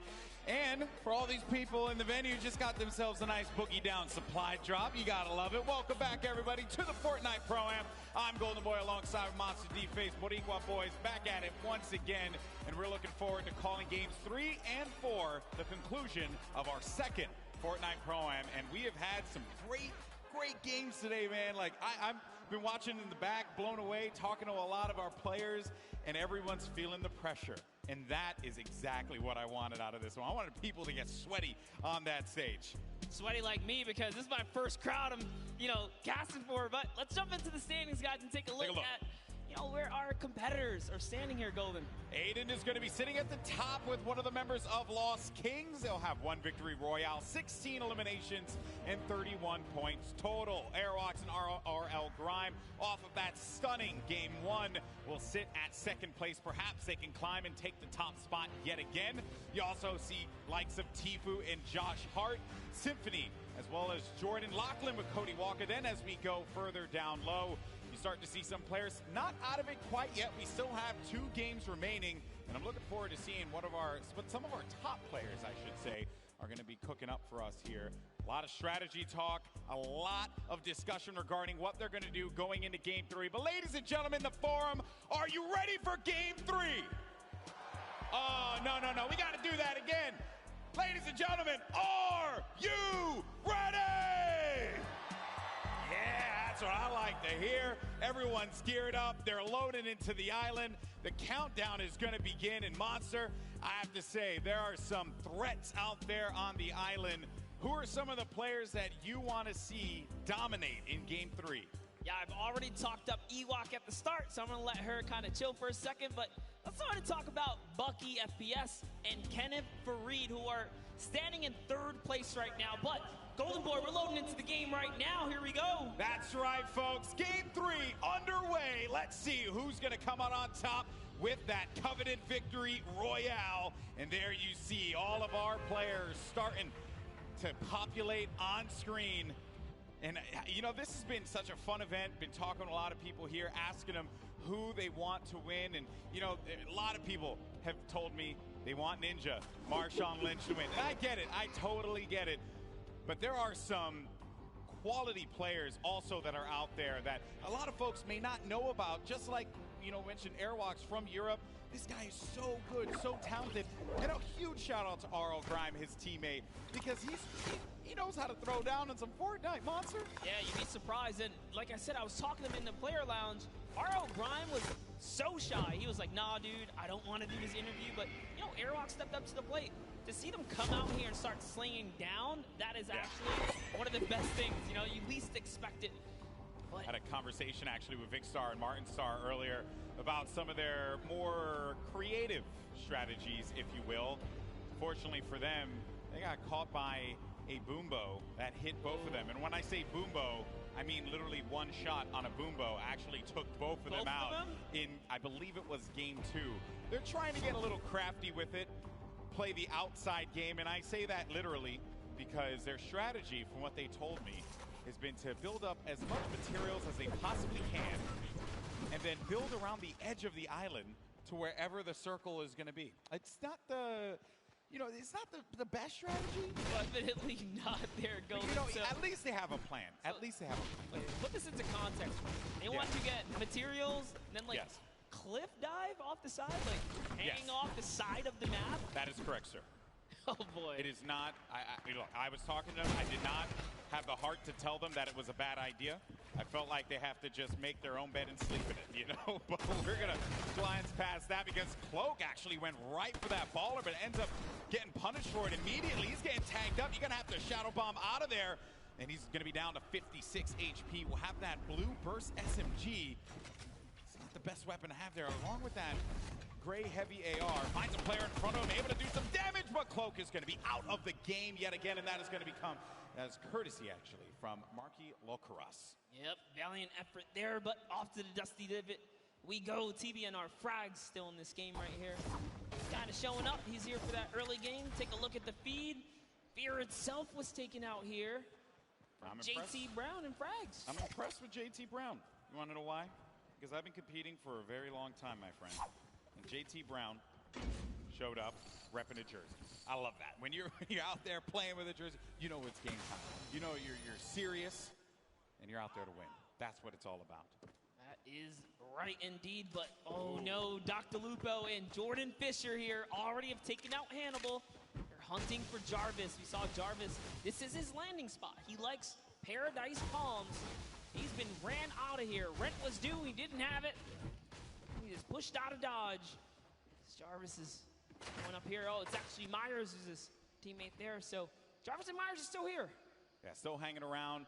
Dr. Lupo, Jordan Fisher, right in front of him. The tension's building here as everyone waits, edge of their seats. What is going to happen? Jordan Fisher, no slouch when it comes to Fortnite. Placed 4th in last year's event. He also games Fortnite pretty regularly. Check out his content on YouTube. I believe he calls his community Fish Fam. Fish Fam. Which I'm mad, but he should have been the Fish Fam yesterday, but instead he was Llama Record. And I mean, lucky he was, because they took first in the Creative Showdown. That's true. That's true. Nice little accolade to put into his... If there was one player, though, Monster, in this instance, really, it's Jarvis. That is the one that I would be so concerned about if you're Dr. Lupo and Jordan Fisher. Oh, yeah.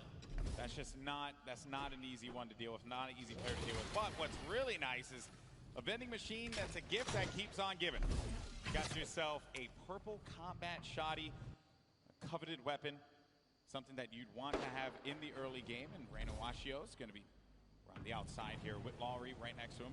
Where's Bell at? That's my concern. Where is Bell going to be positioned right now? Yeah, from a look of it, like Washlow might have just breezed off. No, it's the wrong turn right there. Going to be shot. Oh, no. Oh, the sandwich. She seems like such a kind soul. How could you do that? Man, that is rough. Struggle City, population 1. But hey, good sport, big smile on her face as she understands. She, gave it all she got right there. And there are a lot of players that this game's been out for so long now that players have really just improved. They've grown, and the quality of player in general has just skyrocketed from even where it was for last year's Pro-Am. Yes, just to see in today's event, like we're going to move in zones here. It's not like, oh, everyone's going down and, by Storm Wave 5 or 6, the game's over. No, it's going to 7, almost 8. Yeah. Surprising. Brendan Yuri and Courage JD here. Still in the game, little bit of baller action. We know Bell's up at the Polar Peak area. Marky Lacuris is over at Frosty Flight, so all kinds of players nearby. He's got to be careful. Just trying to catch up to Courage. Other names that are still going to be in this as well. Tim the Tapman Aiden, our winner from the last game. Nick A30, Typical Gamer, Action Jackson, as well as Dr. Lupo, Ewok. Those are just some of the names that are going to continue to remain as some of the action has slowed down here. And there's Typical Gamer, as I had mentioned earlier, with Jimmy O Yang. Maybe they could bust a move on the dance floor. This is the place to do it. Jimmy. He's got the bush. Never trust the bush. Yeah, the bush works, man. Take that shot and be okay, so it's definitely worth holding on to. And whoa, Typical. Greedy guy, maybe you want to take care of Jimmy, give him the baller. You already got the 2 Elans. Yeah. He says, nope, I'm going to use this baller, man. Looking out for himself here. See how that ends up turning things around, but they are going to be right next to this, the air highway, right? So they will be able to use this and get around the map. Slipstream is great for rotations. Those of you guys are unfamiliar with the zone, is coming from the left side all the way to the right side of the map. Marshawn Lynch and Ninja still in the game. And looking for a target. Marshawn Lynch, if he connects with someone here, that will be crazy. Highlight of the Pro-Am, hands down. Beast mode. He's looking for it. A hard scope, not a... Gotta be careful, though. Not a piece of fear in him. He's just sitting still, doesn't care. It's all good. You gotta be careful, man. I mean, there's, luckily for them, by Lazy Lagoon, there's no one there, but, I hate when I just standing on the outside like that. It gives me anxiety. I, freak out. I can't do that. It's a big no-no in the Fortnite world, but who cares? He's Marshawn Lynch. He's here to battle. He's got his partner Ninja. Ninja's putting down some shots here. Marshawn doesn't quite know where Ninja's firing him, but he's looking for it. He's trying to see if anyone's in that slip. Oh, there they are right there. 2 players and another one coming inside of the ball. It doesn't connect with the shot. Marshawn Lynch hits 75 blue. Nice tag there from Marshawn Lynch. The baller, though, player gets back into it, and now the shots are starting to come in, and Ninja has to support his teammate. He's going to go into the baller, and I respect that, but you got to support your teammate. Maybe build him a little 1-by-1 a ramp just to give him something to cover himself with, and he's going to give Marshawn the baller. What a good guy. Leave it to Ninja. Good guy, Ninja. And I was just reading the lips of Marshawn. He said, oh, man, I was so close. He almost hit that headshot, but he's got to feel good to, get your hands a little dirty here, showing that he's going to put up some damage too, right? Put up some numbers here. He's just off. Trying to figure this baller thing out. Action Jackson. Oh, What are you doing? You deep. Look at them. Demarius and Action Jackson. Wait a minute. Hold on. No, this isn't going to happen. Surely this isn't going to be an the way it ambush, ends. dude. This is an ambush waiting to happen here. This isn't how it's going to happen, folks. If it happens, I'm going to lose my mind. Let's not give it away, but I'm not saying anything. You know who's in that city, right? I'm not saying anything. I'm just gonna let. It's like National Geographic. I'm just gonna watch it. Here it happen in real time. And you know, PJ knows, and this is the thing that it kills me because he's okay. Oh no. Uh-oh. Oh dear. Oh dear. Is it time? Marius. Is He it has no time? idea. He has no idea. Oh, he's gonna pop up behind Dr. Lupo. They have no idea. You never trust the push, but Demarius is gonna get chucked down. Oh, the humanity. Demarius is gonna be out of it, and now Action Jackson's gotta look to fight this one in a 1v2. But Dr. Lupo and Jordan Fisher, they read that like an open book. Chapters 1, 2, and 3 were very clear. They did not need the cliff notes. And now Action Jackson's going to be in a really tough spot as some players are going to look to come right on over the mountain yonder. And he needs to defend himself, losing out on his teammate Monster. This is not looking good for Action Jackson. No, it is not. The shots are still coming in here, and the plan was just all foiled in those moments right there when he couldn't get the exchange. Action Jackson's trying his best, but shots are coming from left and right. He's getting a little taste of his own medicine here as the ambush did not pay off, guys. Lucky for him, Dr. Lupo has slowed down the fire. They're just chilling right now. They do also have to kind of bounce back, right? They were shot up. Devastating series of events there for Action Jackson. Dr. Lupo caught completely off guard, as well as Jordan Fisher. You can never trust a bush, man. I'm telling you. That's like some Season 2 stuff. Yep. You would never thought you'd see someone use a bush like that. That was like Flossin level plays there. I'd love to see that pay off, though, Golden. It's so close. That would have been the best payoff. Clip of the day, for sure. But Dr. Lupo, oh no. He's going to be in a lot of pain, and Dr. Lupo goes down. And that is going to come from Kurt Benkert, as well as Ewok. Ewok gets the elimination. Dr. Lupo, one of her favorite content creators, but Ewok's here to win. That's right, and that's one great shot. Connects up, comes up over top. That's a second right there, and the Rift goes out. Oh, she's on the run. She's chasing it down. And you're not going to let this one go away. Oh, no, no. You know, you're a solo. She's got you hurt. All shields gone as well. There's Doesn't another matter. player there, too. I don't know if you saw that at the corner of your eye, Monster, but another player lingering about and then goes right back to the well again. Second little rift right there. And the chase is going down. This is some high-speed Fortnite chase action happening here. The Geyser. Oh, boy. This is great. Oh, no, but Ewok's actually going to get tagged from the side. No, the question is, can Kurt keep up at this point? She's gone so far. This is full commitment.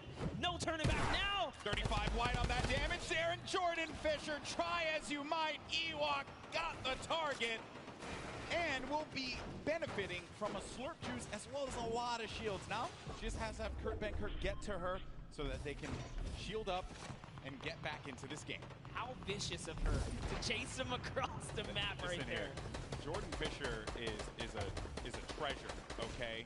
Not quite like a national treasure like myself, but no, a treasure. not like you, no. Nonetheless, Ewok has no respect. and you know what? I respect that. Yeah. I respect the hustle. That's what I wanted out of this competition. Oh boy, here's Tfue looking to knock on someone's door. Trying to see if he can catch that wall. He's trying to single out. What floor are you on here? He doesn't quite know. He's going to back up. Back to his teammate Josh Hart. There's a lot of players nearby. Any ruckus right now caused will just attract attention. So I say, you know what? Let's hold this high ground. It's still early in the game. A lot of great players here as well. TB now frags. Thad from FPX. Uselk. Aiden. There goes Pokimane and Joe McHale over in the distance. Tank Ops going to be in this one. Uselk by himself. The pride of Australia right here, folks. Uselk. There he is. Going off those dance moves. That's pride. He's gonna hate me for saying that. Also, Ninja just got an elimination. Saw that on the feed. We'll keep tabs of that one. Some players still in this. I believe Jarvis is going to be our elimination leader at 4 elims total right now. Yeah, doing a good job holding in there. If you guys are curious, there's a couple big names still alive, guys. Cypher PK still in the running here. Aiden, Nick A30, typical gamer. Golden touched on K-Yoon still in this, so there's plenty of talent, plenty of players, competitive and celebs alike. Trying to see if they can crown themselves champ of this OM, and here comes the grenades, Golden. Oh, that is going to be some rough grenade spam that Josh Hart's needing to build around. And again, I do want to give a huge shout out to a lot of our players here. Folks like Josh Hart, you know, Bosa as well. The way that they play, they clearly put a lot of time into this game. And it's been really fun to watch them. A difference from last year's Pro-Am, where everyone was still finding their feet when it came to playing competitive Fortnite. And you got KU, a competitive player with a lot of respect from the community, and just gets the tag there. That's on Lee Nguyen. Very nicely done, and yeah, like you said, it has definitely come a long way how much the average players improved in Fortnite. These games are very, very good. Like, meanwhile, I'm still awful. Just the saddest thing. You gotta get off the controller, brother. I know, I'm trying to wean off of it, buddy.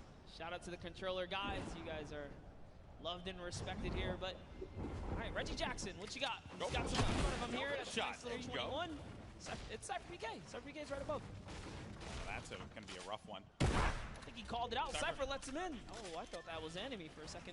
Yeah, I saw it off the corner of my eye. Would have been a little worried there if that was the case. He let someone in and didn't do anything about it. So he'll be all right, though. Might have been a little communication hiccup there because Cypher didn't realize there was someone below him until Reggie got right in the box. Newsouth is really low right here. Is he going to be able to sniff him out? Reggie's still looking. He knows. Yuselk, an incredibly scrappy player, and you hear him playing the guitar. That's happening down low. He's baiting him. I love that, though. Let him know you're there, right? Do it again, Muselk. Play the guitar, Muselk. What's the worst that can happen? On laser beams, cartwheeling again. I think his keyboard might be broken. Maybe. Seems like his character is definitely having some malfunctions over here, getting a little cardio on the side of the desert. One could definitely say he's spinning. Spinning out of control. No? Didn't hit with anyone? All right, well. Missed. You know what? It's the swing and a miss. Effort that matters, bro. Thank you for always having my back, buddy. I gotcha. But here's Tfue and Josh Hart. Dude, we've seen them make end games consistently. They're not hunting for elims. They're letting them land in their laps. So someone with the ballers right underneath. Oh, right below them is Ninja. You got Tim the Tap Man in a box of his own over there. Cypher PK still lingering about with Yuselk. Ninja waiting for that prime opportunity to push up. And Ninja by himself at this point of the game. Monster, you're a competitive player. You've been, I know you do a lot of duos with the K30 and stuff. Question for you, how difficult is it to be in a single man situation going up against a lobby that's as stacked as this? Yeah, man, it's definitely a scary situation. You got to pick and choose your fights. So much more, thought goes into it. Even aggravating a team like Ninja's doing right there, you got to be careful. Like airwalks, especially, right? You don't know who's in that box. It could be an okay duo, but it could be like a scary duo. Like you saw what airwalks did in game 1. So Ninja's still aggravating them though. He stepped closer. He put a trap over there trying to bait that player out. Maybe he's recognizing whoever's closest right here doesn't quite have a grip on what's going on. But now taking a look at Valkyrie. Also lost her teammate. You'll see she's trying to make this decision right now. Is it time to go? Is it time to hang out? The storm reveals itself. She's got a long way here, but using a great usage of the tunnel, just harping forwards. There's the player underneath. And we're going to get to that first half-in, half-out circle. If you're just joining us for the first time, welcome. This is the Fortnite Pro-Am, our second time that we're going to be doing this live from LA. And you're looking at Valkyrie, one of the best content creators. Out right now, I'm going to tag for 103. Oh, no! And sad. Oh, feels sad, man. Gets the elim, but Valkyrie has to be pleased with herself picking up one. That's 2 points against TVNR Frags. And there you can see how it all breaks down. A victory royale will get you 10 points total. Everything else adds from there, right? So if you're in 15th place, everyone gets 3 points in the lobby. Then if you happen to make it to 10th place and beyond, everyone then gets an additional 2 points, making it 5. And then at 5th place, everyone will be able to take 7 from there. But only one duo will walk away with 10 points on that victory royale. And remember that each elimination is going to give you 1 point.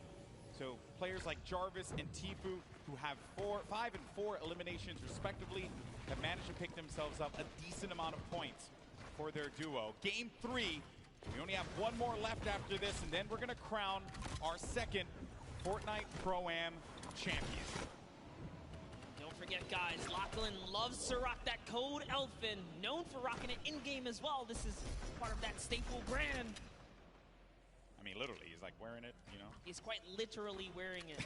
He's owning it. He even has the blonde hair to go, guys. This is serious commitment here. Pretty sure that's not a wig. I think that's his. But Lachlan's going to be playing the edge of the Storm, and as the Storm pushes forward, Lachlan needs to take his time and move accordingly. He cannot make any foolish plays. I believe a Storm flip just went out from Lachlan. Uh-oh. That's it right there. It's pushing Ewok forwards. Ewok says, I gotta get out of here. Pops the rift to go. That's gonna be a crucial rift. She is now down to 1 launch pad. That is the only movement she's got left. Someone is campfiring way up above. She's got her eyes set all around the map. Look at this flips. They're coming out. Those guys that don't understand how the storm flip quite works, it creates a huge storm bubble if it's in the safe zone, and if it's in the storm, it creates a safety net. So the storm flip extremely powerful and versatile in Fortnite. Now Ewok lands with some prime real estate here. Doing a great job reading the map too. She's got all the zone in the world now. 55 builds as well. Have a boogie bomb, some shield potion to take advantage of. Ninja's still going to be in the game. Run solo without Marshawn Lynch. Rough spot to be in, but there goes the Shadow Bomb. Another phenomenal rotational tool, the Shadow Bomb. It's actually great. Top 15 just broke through. Remember, if they can crack top 10, they get another set of placement points. So all of these elims matter now. If players go down, they're just scratching away at new points threshold. There's so many ballers in play here, Golden. Yeah, a lot of ballers left. Airwalks, Jarvis, Kayun still going to be in this one, but a gift in the form of some mats and some ammo and Courage. Courage ended up getting pinned by Bucky FPS, who got the better of him there. Ewok still hanging out in the box that she built earlier on. Bucky down low with Kenneth. Got Patriota as well. Airwalks and Grime, a great duo, still very much in this game, but the young man Jarvis with 7 eliminations, but he's going to get knocked down to 54 true HP, but total of 104 HP with his shields. That's Jarvis, dude. We saw him. He's on the boards right now. He's in top 10. And this is why he's got so many eliminations. He's got placement. He's in the knife duo up right now. He jumps all the way across, gets a nice little connection here, and it's his high ground. Phenomenal movement from Jarvis. He also has that purple combat shoddy white damage. That player should be going down any second. That's Kyla Drew.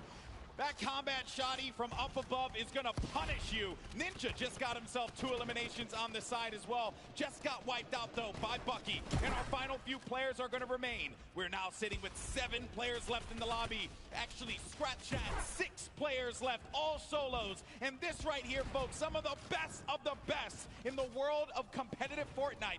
Jarvis up above in the high ground. Bucky right below him. Kayun in that mid area. Typical gamer looking to shake things up with Airwalks and Patriota down low. This is intense, Monster. Yes, and Airwalks actually picked up minis, so he's going to be able to just bounce back a little bit here. Down comes the double campfire. It's not over yet. Jarvis has got the high ground. He's got Bucky up against the wall, too. But Jarvis only has 10 builds left. That is my concern. That is the pain point there for him, and he needs to get to an area where the builds are going to exist. Airwalks is out of it, and Jarvis manages to get the better of Airwalks. Oh, Airwalks is still at 1 HP. I stand corrected. Isn't enough, though. He does get out of it. And Jarvis is looking for him. He knows that he's going to be super weak. There has to be just, you can sneeze on him and he's going to be out of this. But the shields coming to play for Airwalks. It's now going to come down to 4 players remaining. Jarvis scoping it out. Does he find it? Airwalks. He knows this is a lot of pressure he's in, but Jarvis has no more builds remaining. Meanwhile, Airwalks has so much to work with. Everyone is so weak here, Golden. Jarvis falls all the way down to Patriota, who's going to win the exchange. Typical takes the high ground. In comes Airwalks as well. He actually catches Patriota. This is insane. Typical gamer has the high ground. Jarvis is going to be down to 31 HP, and as you like to say, Monster, playing that low ground warrior role. It's a 1v1v1. Jarvis tags Airwalks. That's going to eliminate him. 1 more remaining, and it's typical gamer in the high ground. Jarvis needs to hold this one up, but can Typical Gamer get that final connection, the victory royale in game number 3, and jettison them up in the leaderboards? Typical Gamer scouting around, and he playing great defense there, just holding him off, not allowing him to get any kind of vision. But when is this going to run out? When is he not going to have any builds anymore to work with? Typical Gamer, on the other hand, doesn't have anything. One build remaining, and that's it. He's going to land in front of him, and Typical Gamer! What a win! Victory Royale, 7 eliminations, 17 points total. GG! What an endgame, Airwalks, Typical Gamer, Jarvis. All of them had so many eliminations in the final moments. That was extremely intense, but Typical runs out of materials, almost gives it up. Here's the final moments. Just take a look at how Jarvis took the high ground. It was almost all over. Beautiful side jump. He put it all on the table right here. There you have it.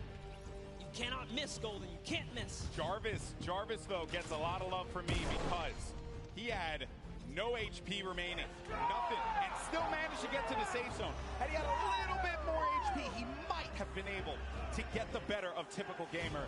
But man, I know that a lot of people from Typical Gamers community they have to be losing their collective minds, and I don't blame them. What a conclusion to that game. That was just game 3, but we have one more coming up in a little bit, and I know that this is it. It all boils down to the final game. That was intense. I'm getting a little sweaty up here. Every single game has really brought the energy, the crowd, the environment. It's all coming down here. That was another beautiful end game. But, dude, Airwalks and Jarvis have been making it all the way through. So has Bucky. Ninja showing up in these final moments. Every game matters, right? Yeah, these points add up. They add up, and surely they're going to be looking great in the leaderboard, but we'll check that in a little bit. For now, we're going to send it over to Pookie, who has our winner, Kitty, who has our winner, Typical Gamer, standing by. Yes, we've got our winners, our duo winners. Even though it might end up in the solos and those end games, it still is a group effort. Now, I want to know, how have you been supporting your teammate today so far? I'm trying to not die, but it's not really working for me.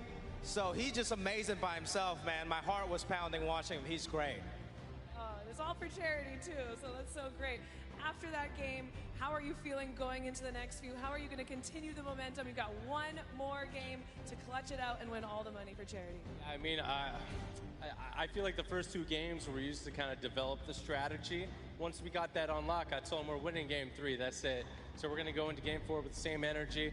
I'm here to win some money for the Sick Kids Hospital BC, so I'm doing the best I can.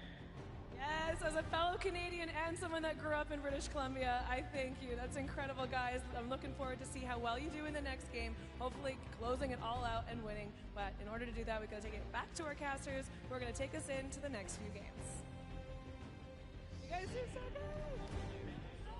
Amazing. I didn't do anything. Yeah. I know that they're over the moon right now with how that game panned out.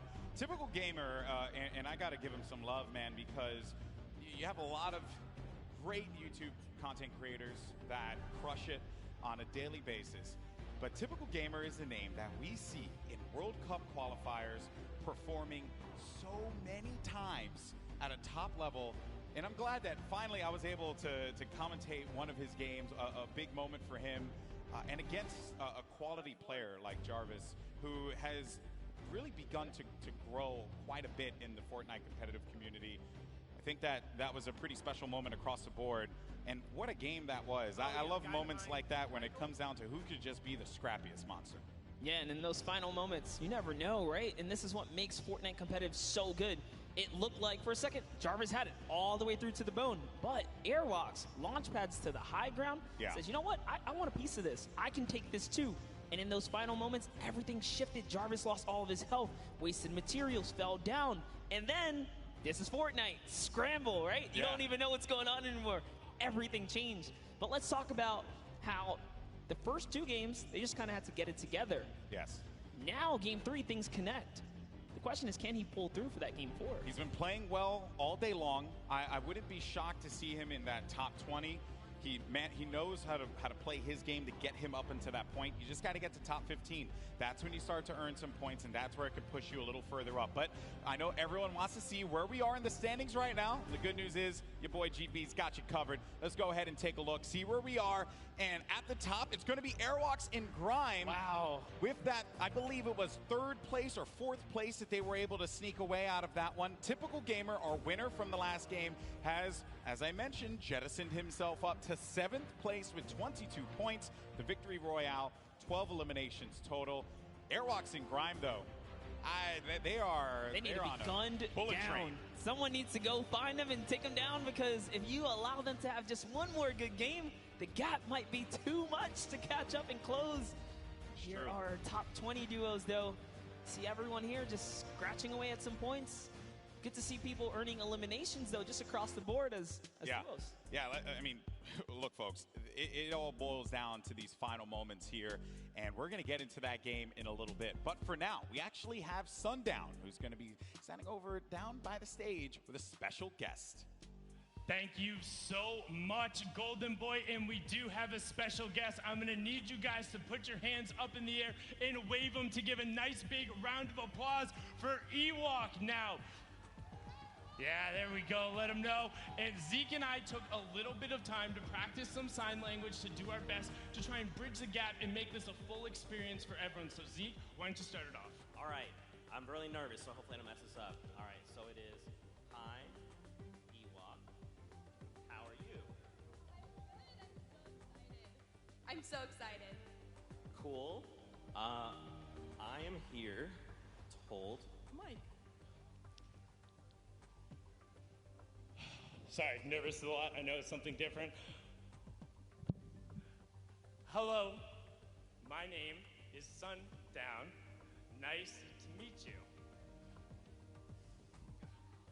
Nice to meet you. How are you today? Are you excited? Yes, I'm very excited. So, what is your favorite dance? The floss. Hey, that's a good one. Now, what is your favorite weapon? The combat shotgun. That one's my favorite. Always a good choice going on there, Ewok. Now, is there anything that you want to say to the crowd?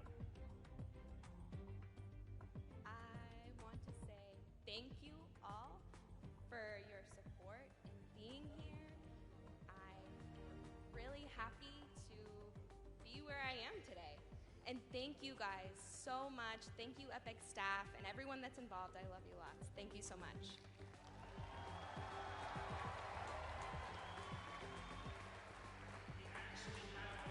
That some of the amazing gameplay that Ewok was able to provide in the last game. So let's actually take a look at that and see what she was able to do on the main stage.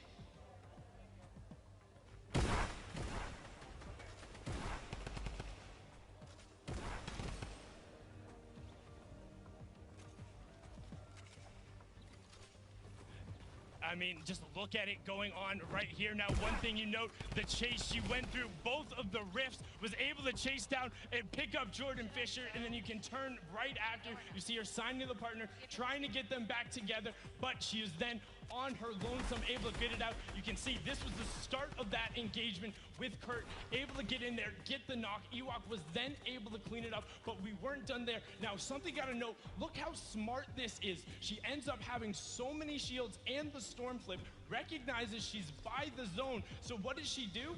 Tunnels her way in, juggles it on, ends up getting another knock, but now look, she has all of the supplies and everything she needs to end up making it into the end game. A great finish there, a top 10 performance. Ewok and Kurt have been amazing, a staple of the community. So again, just everyone put your hands up, give them a nice big round of applause. We're gonna throw it back up to the casting desk to get into the final game. Gentlemen, take it away.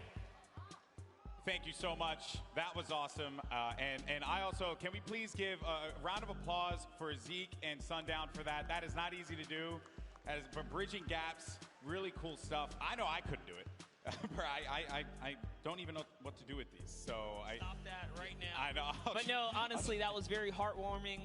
Just, yeah, very, very courageous of them to kind of step out there and then, you know, take that leap of faith and, own it and own it. She has no chill when she's in that game. Yeah, you see it. Chase Jordan Fisher down like it was yesterday's rent. I mean, that was just bananas there. But hey, I think that Ewok certainly deserves to be here. She has proven why she is a stellar Fortnite personality in our community, and also everyone else too.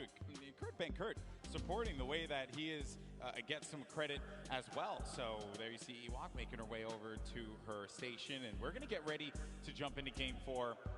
And I wonder what we're gonna see here, man, because there is just it's still anyone's game, Monster. It's still anybody's game. Yeah, and just a little interaction right there. Kurt Ben Kurt, you saw welcome her back, signing to her pretty much what he can there, and that's crazy, man, to put in that effort to really communicate with your teammate. It's awesome here. That's right, folks. But are you ready for the fourth and final game, folks? Because it's about to go down. That's right. The players are loaded up in the battle bus. The island is ready for combat. Monster, are you ready? I'm absolutely ready, Golden. People in the crowd, are you ready? Then count it down, folks, because the time for talk is over. This is it. The fourth and final game of the Fortnite Pro-Am is now live, and this is for all the marbles. This is it. We saw what one game can do for these competitors. Typical Gamer finding himself in 7th place. He's on the board. So this final game matters. Can Airwalks stick around and hold his lead? Will Typical Gamer come back and follow up?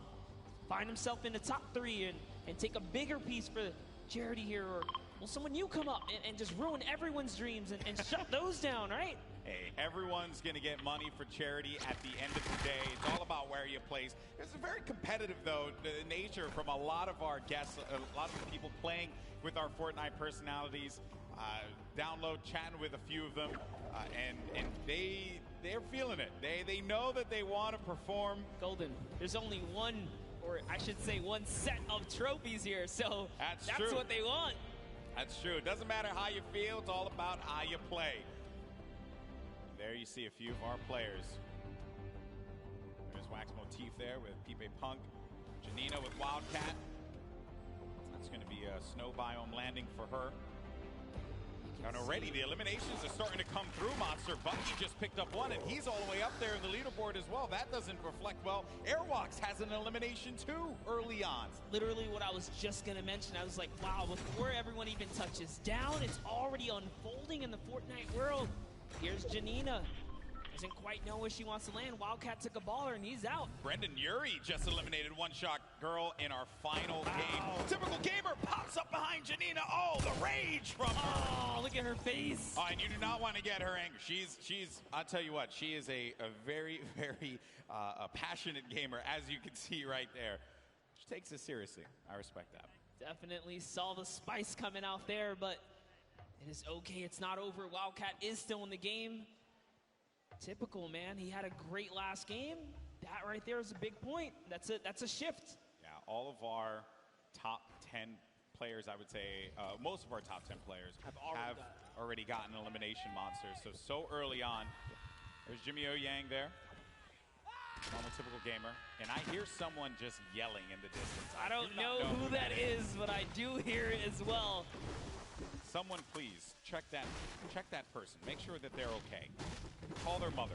Call their father. It's Father's Day. Let them know what's going on. It's the energy coming all the way across and into our headset, but it's all good here. We're over at the Lonely Lodge. It's not so lonely. He's got some company. His teammates here.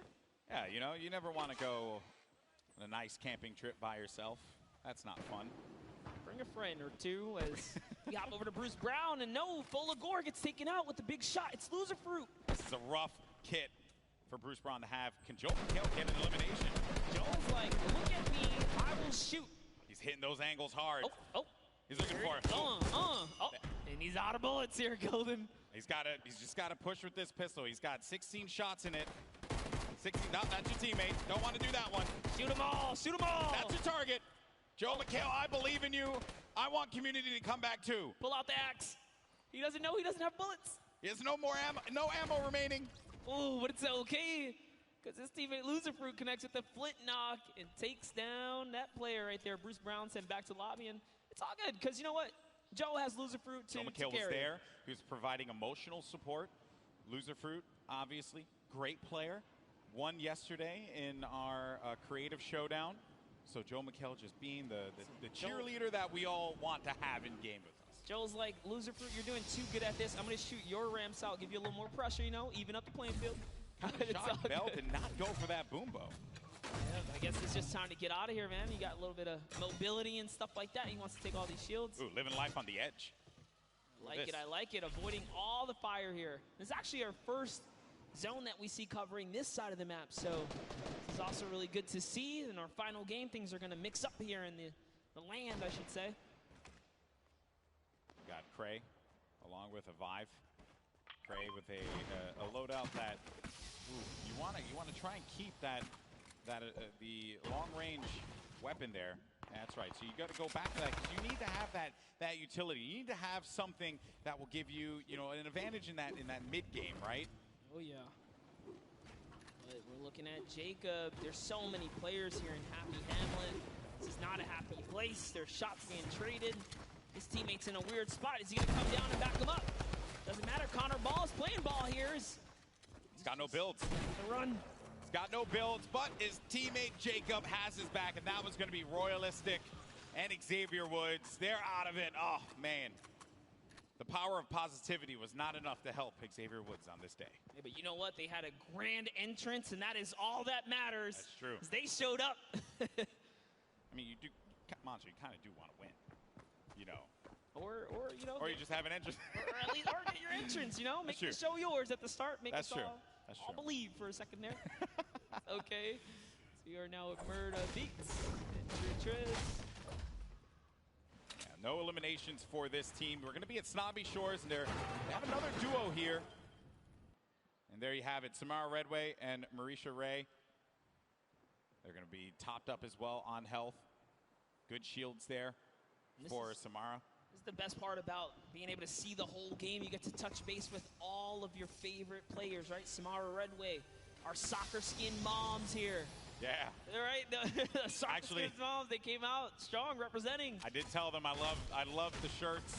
I wanted to get one for myself. Yes. Even though I'm not a soccer skin mom, and I can never be, but still, a boy can dream. You can do whatever you put your mind to, Golden, right? Thank you so much. And a couple dollars. I just want to get that shirt, I think it'll be hilarious. So the Storm now pushing in. We're going to be coming down to our first circle. Some action had taken place here, but we got 44 duos. 6 duos wiped out from the lobby. There's Dr. Lupo with Jordan Fisher yet again. It's already looking like a different game here. So much more players alive now. Lupo's trying to see if he can scoop up some of this loot here. He is. He's going to successfully get a ton. Jordan Fisher's off in the distance, though. Looks like they ran off some players here, so it's all theirs to kind of hold down now. Yeah, they're going to own this territory. Is there anyone above them? It doesn't seem like it. You got a lot of action happening over here. Scarlet against Cypher PK. Just like was wondering where the action was taking place. Seems like it's taking place outside in the Storm. Cypher down. Not a lot of HP remaining. There's no Siphon here either, so he just has to get the elimination. 5-4. This is not the way you want it to end, but oh no! And he can't get the elim, and he's going to be out of there. Down but not out. Could Reggie Jackson help him out? He's by the high ground. Scarlet down low, and here comes Reggie Jackson. Really focus on the player in front of him, but not the one that's going to be dealing the damage potentially, but Reggie Jackson could not get the angle. Does manage to tag and drops on out of there. Getting ticked by the Storm. You see his health, the green bar going down little by little. That means when they're out here in the Storm, you see the way that this looks around you. That means that they are going to be taking damage, and they're in this very dangerous spot. He actually got the elimination, though.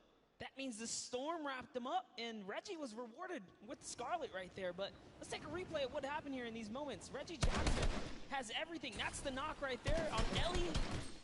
And he did get Scarlet, too, so something connected there because those shots made a big difference. Yeah. That was going to be 2 eliminations that could bring him up a little higher. And then Chandler Riggs, Oh, no, he's going to be so low on HP. Chandler Riggs needs to be careful. He's out of it. Now it's Akal looking around him. Can he get to him? Can he try and help him out there? The baller got a low health this time around, but Chandler Riggs is going to be inside of that storm flip, and Akal is going to get picked off by Tfue. Tfue still in this one, folks. He's got one elimination. Did participate in that little battle there. He knocked Chandler Riggs off the high ground. Josh Hart, not quite sure where he is. He's over in the distance, making a nice little rotation. It's going to be a lot of loot for them, but Bucky. Oh. JT Brown here. Got a flint knock connect to the face from Bucky. He's going to delete frags right there. He's in third place, Golden. Yeah, he is, and at this point in time, not looking the best when it comes to that. Oh, no! Bucky! Through. He threw it all the way. That is a rough one. You hate to see it.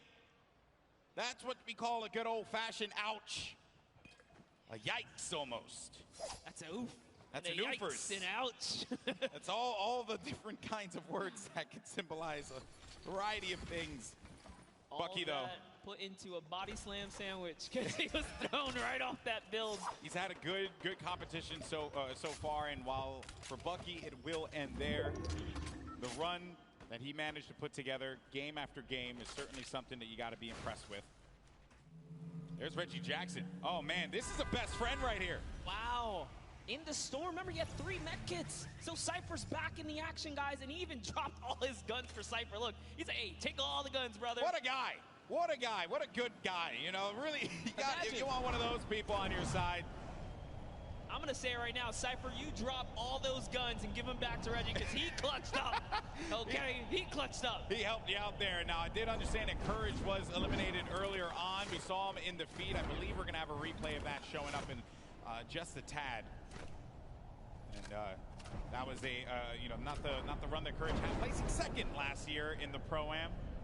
I don't like that's going to be the case this time around. The laser beam gets beamed in the sky, and that's going to be Joey Bosa with the connection there.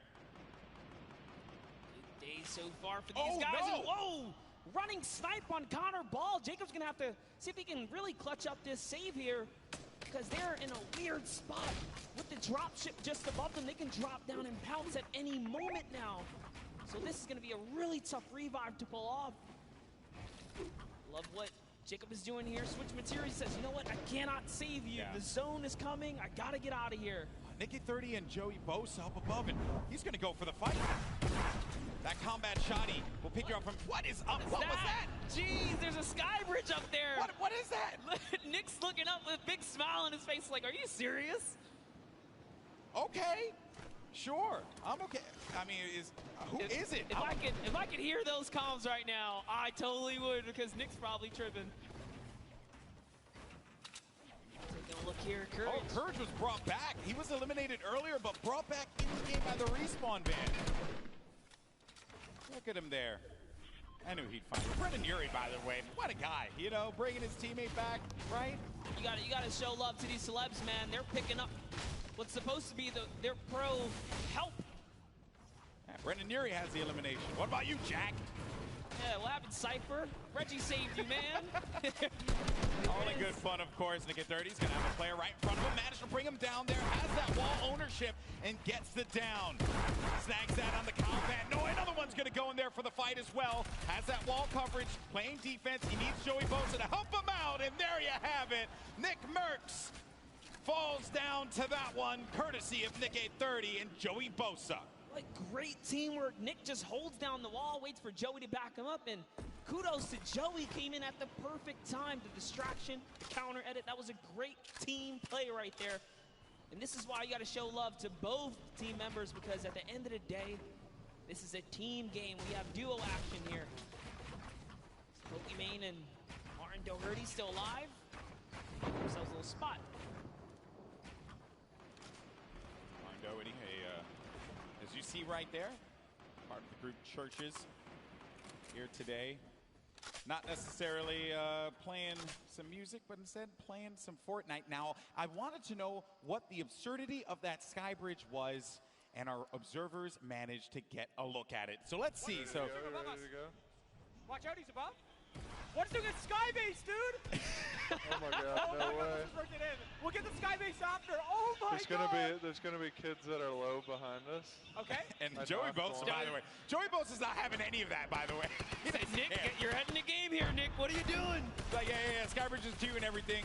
Focus on the people that are going to be behind us. Oh, Martin Doherty is going to go down. Pokimane now having to deal with some players that will be on the attack. It's going to be Cloak, actually. Put the pressure on the Pokimane with that grenade launcher. Owns that wall. Tries to get above him. Pushes forward. Tags him for some shields there, but no, Pokimane. And it's Tfue who comes out of nowhere like an RKO. And Cloak is right there, too. How did Tfue show up and snatch that one away? Tfue's everywhere. I don't know if you know that, but he's actually like, he is the island. He is just there. Yeah, he has his little Jonesy army that just goes and does his bidding. Oh, look. He's sliding on up now in this ball. He doesn't even have a teammate anymore.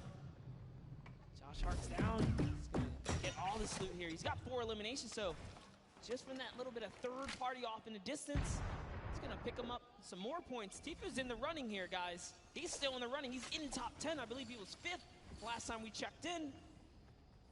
Got a lot of goodies to work with, too. We'll keep tabs on him, I'm sure, as this goes on. For now, though, we're taking a look at some of our other competitors here. And, you know, and everyone here had a collective groan at that moment. That you know that is rough. Koa, get in there. No, Koa, oh, no. Oh, and Do-Hayon had the rift to go. He's going to be able to get out. He's going to be able to get him. 2 HP. So close. No, don't go in there. Okay. Woo. Oh, man. I'm old. I can't handle that. I can't handle that monster. That's just too much for me. I got to touch base with them down in the player lounge. These guys look like they were definite best friends. They're going to showcase that. He's going for the save. What a good pal right there he is. Going to pick up Koa. Such a clutch save. Such a clutch save. 2 HP in a dream, folks. Round of applause for Do-Hayon and Koa. Then you got Tim the Tatman there. Oh, yeah, because he knows he's on camera. Yeah, Tim, I see you. No eliminations, though, for the leader of the Earthquake. The Tatman army. Fortunately for him, he's going to be met with an army's worth of ammo from all angles. He's trying to defend everything. Turbo building like a crazy person, but Shadow Bomb's out of there. Bro, who did you get mad? Jeez, hello, server. Way to turn on Tim the Tatman for a second there. Got Airwalks mad, clearly. Oh, it's just all that dancing. He just did it again, dude. Airwalks might have to come down and show you what's up. That is definitely something you do not want to have happen. Airwalks has been vicious this whole game. Getting down now to the final few circles here. Storm phase is about to end in just a little bit, under a minute. You got 23 duos left in this game, 34 players remaining. Airwalks and Arl Grime up above. Chris Thompson gets the hands from Tfue. With 4 eliminations he has currently. I said we were going to come back and check him out. And Dank Ops. Try again next time. Tfue got the better of you. To think Tfue can take on full duo squad, like duo teams right here. By himself, he is a force to be reckoned with. Pushing players' boxes with that RPG, but Brendan Urie and Kurt still in the game here. So Stinger comes down. Brendan's got no shield. He's got no shields. He has no minis to be able to top him off with either. 77 HP. Courage isn't looking that great either. Has more shields than HP in his case. You got to share. There you go. Brendan Urie will be able to get something that will keep him going longer in this game. They dropped a couple minis right there, but Courage, man, it's looking so rough right here. You know those opponents had stinkers, so being in the ultimate low is a weird place to be. Brendan just knowing all these kind of builds down. He's lost Courage for a second here. Hey, you know what? Use it, don't lose it, right? I'm very impressed with Brendan Urie, too. Did not expect this out of him. Clearly been putting in that work. Courage said that they've been in the lab, working, perfecting their gameplay. Let's see if it pays off here, because when you're in that low ground, that's where all that training, that's where it's going to pay off, Monster. Yes, all the edits. Edits down Courage right there a little bit, but it's all good. Back up another layer, and they have zone, actually, so they're going to be okay. If they could just hold put, that placement point could just be around the corner. It's only 30 players remaining, 21 duos, so there's a lot of solo players out there. It's a big rotation to make. Flake Power takes out RL Grime, which means Airwalks is left to fend for himself here in the final moments. And also this zone by the hill, so players need to go up in order for them to remain in the safety area. Got Wildcat, who lost his duo partner, Janina, earlier on in the game, still in it. Kayun got Lost Kings there. One of the members of Lost Kings at the very least. I believe this is going to be Nick. Yeah, Nick on the Lost Kings as well. All right, but Kayun making a nice little home for himself.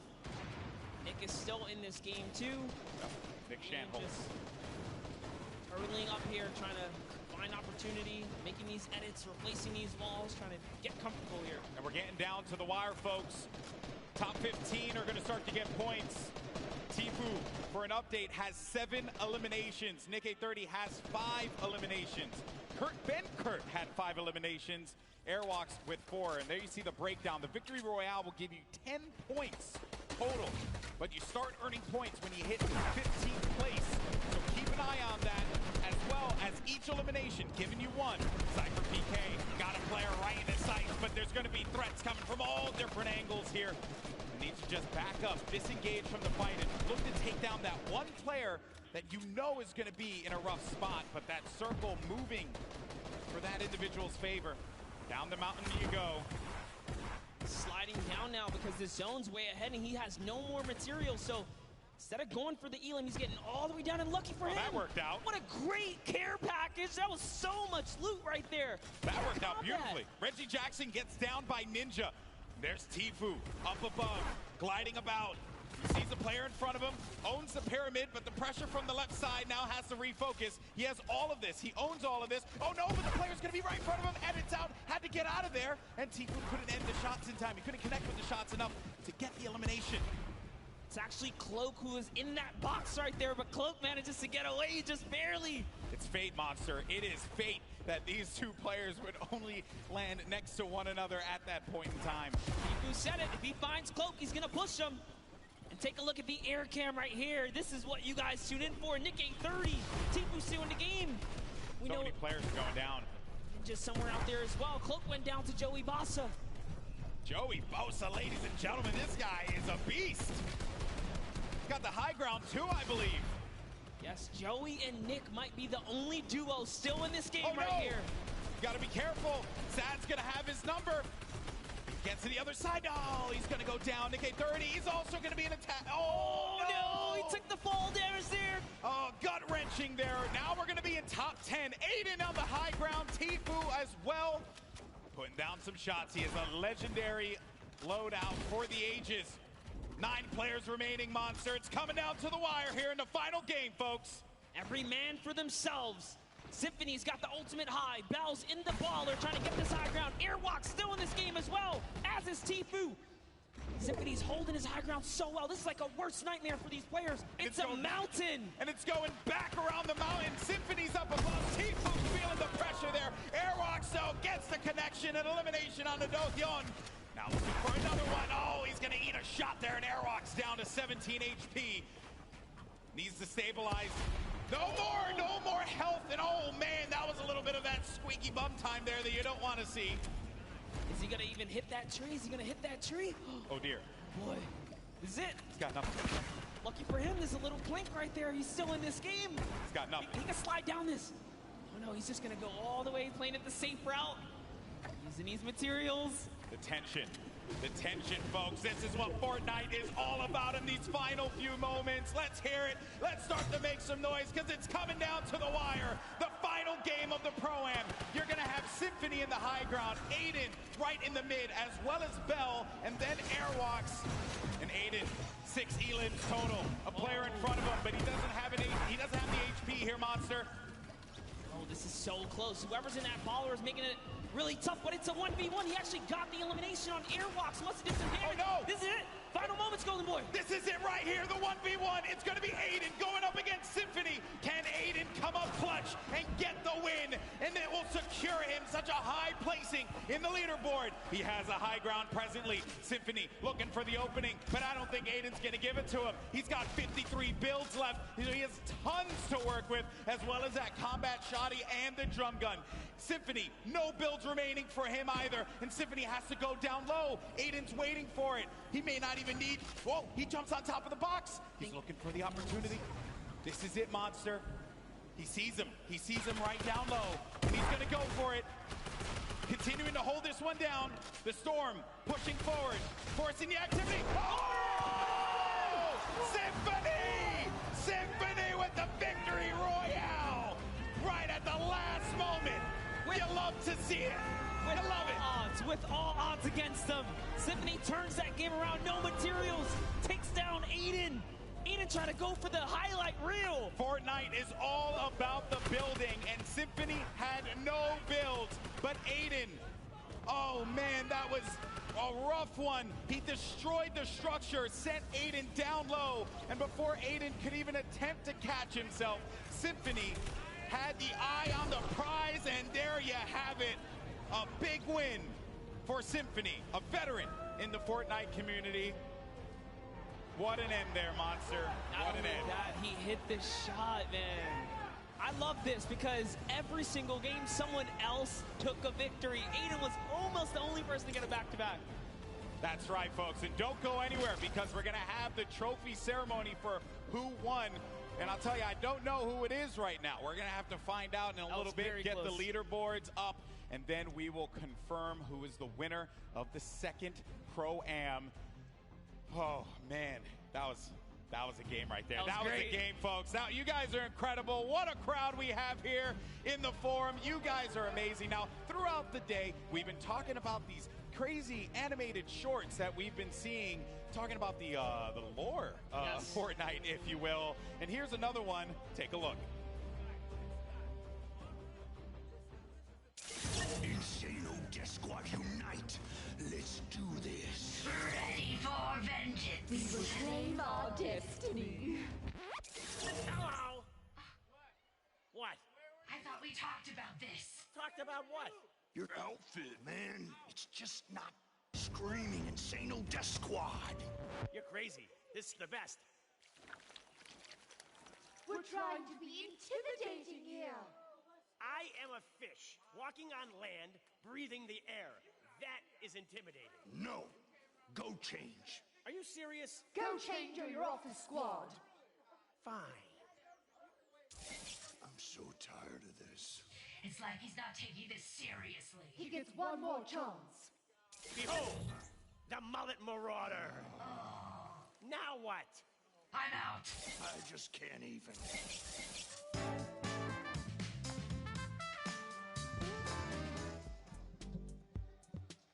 Golden, that was dope.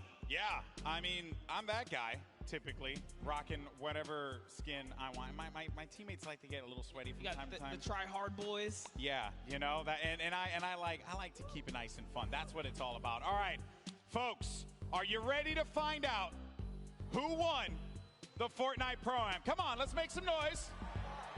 Come on, keep it going, and let's go ahead and show these folks the leaderboard. Your winner of the second Fortnite Pro-Am is... Roll it. I'm nervous. I want to see the leaderboard. On the screen, and it's going to be RL Grime and Aerox. Look at how close that was. Aiden was just there. Tfue was just there. So close. Nail biting. What an ending, though. Crazy stuff. There you can see Tfue and Josh Hart taking $250,000.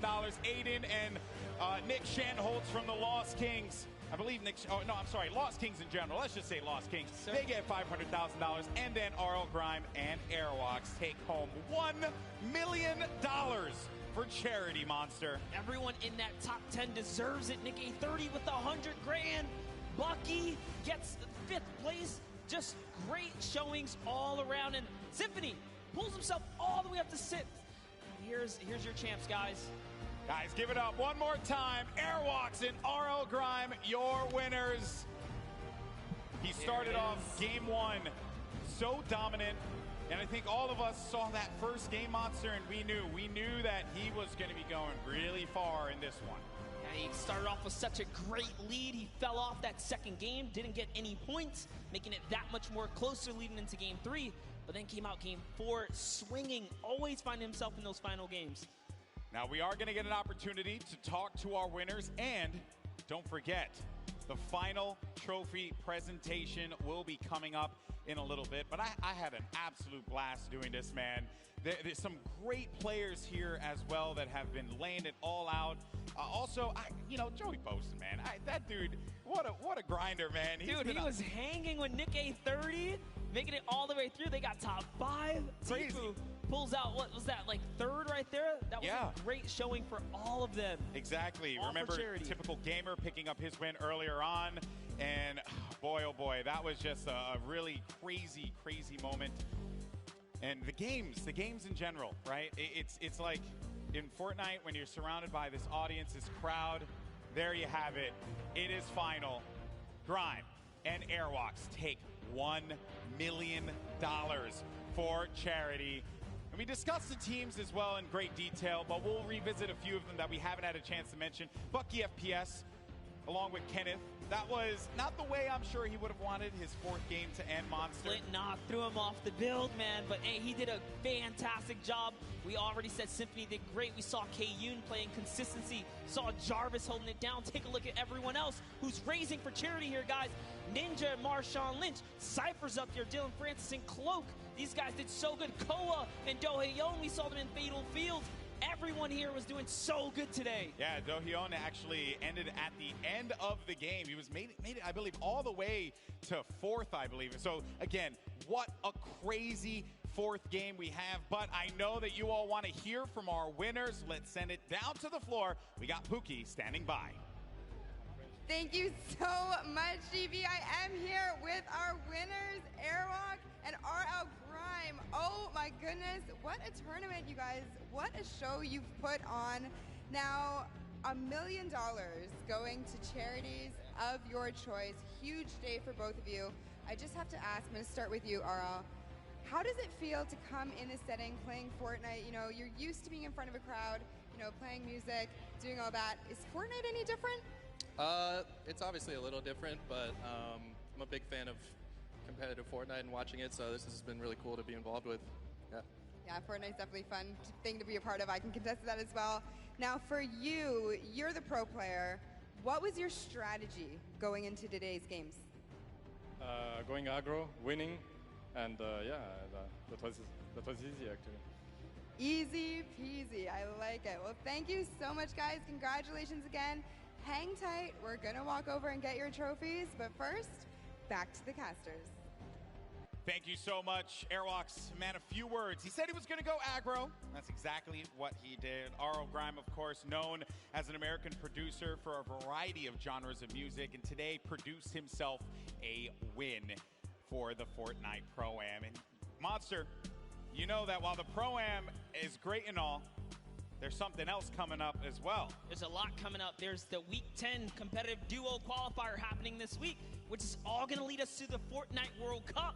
This is just a small taste. If you guys love that energy from game 1, 2, 3, and 4, that's just a taste of what the best of the best going toe-to-toe look like. Indeed it is, my friend. You're going to see the Fortnite World Cup Finals in New York City, my hometown. Times 10. I love it. It's going to be amazing. There are going to be some quality players there. You're going to see names such as Tfue in attendance, Aiden, Airwalks as well will be competing in that competition.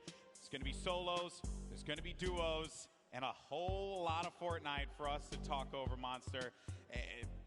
Everyone's been so great. I've had an opportunity to meet so many of the fans here, and you can just feel the energy in the room. This definitely was something that I'm so glad I had a chance to be a part of, bud. Yeah, and with that, guys, we're going to send it on over to Zeke to close us out.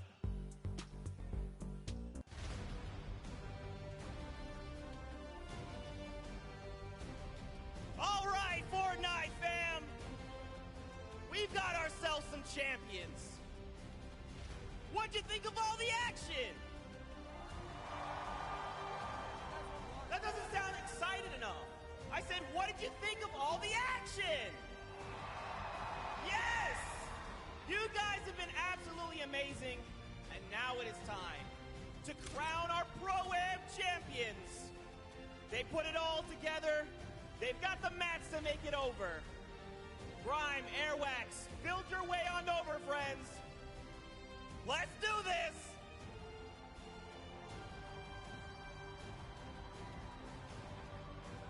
You guys want to join me right here? Grime, actually come over here real fast. You guys have had an incredible day of Fortnite.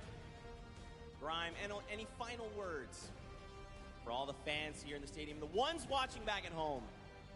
I want to shout out my dog, Penelope. I know she's at home watching right now. I miss you. I love you.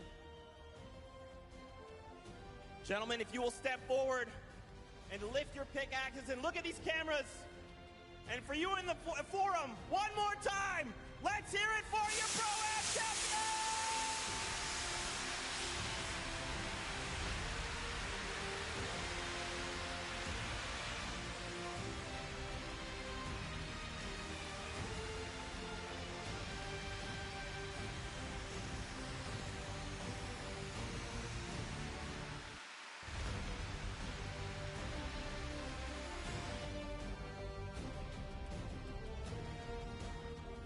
Let's get the rest of the cast and crew out here to celebrate the cosplayers as well.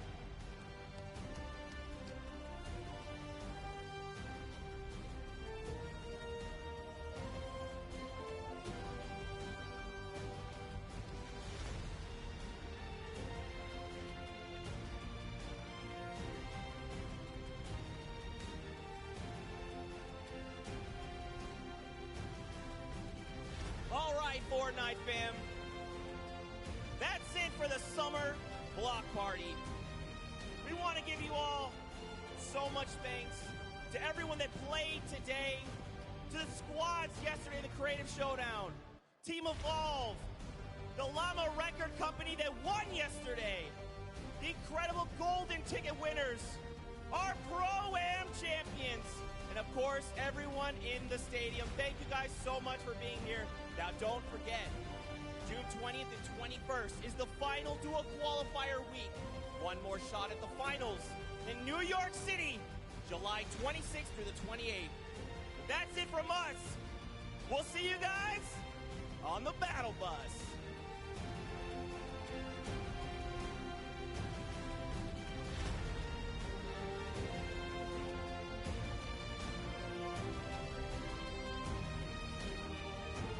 Countdown has begun. Are you ready? Best Fortnite ever duo, Doc. Oh my God! We are the best team here. He's in this game right now to win it, and he just took out another player. He's down to nothing, and Aiden.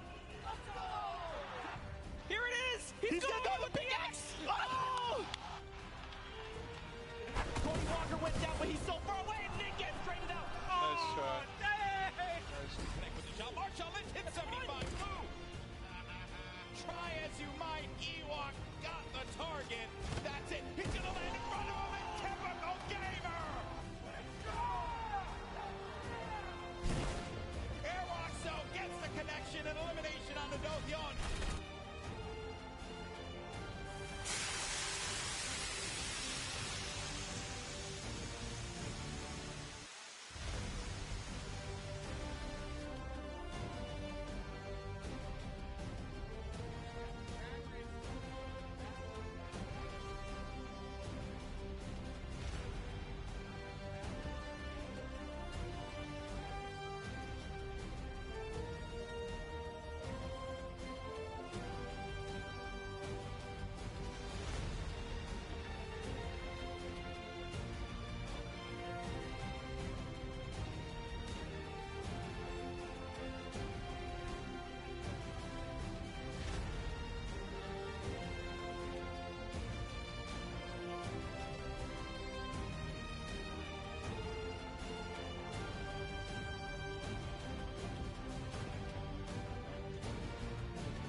E aí galera, beleza? Aqui é o Mexicano e eu vim agradecer o pessoal que assistiu, que acompanhou a live. Muito obrigado, Patriota aí representando o Brasil e o Flakes Power. Patriota ficou em 16º, jogou muito. E é isso, manos. Muito obrigado e até a próxima live. Fui!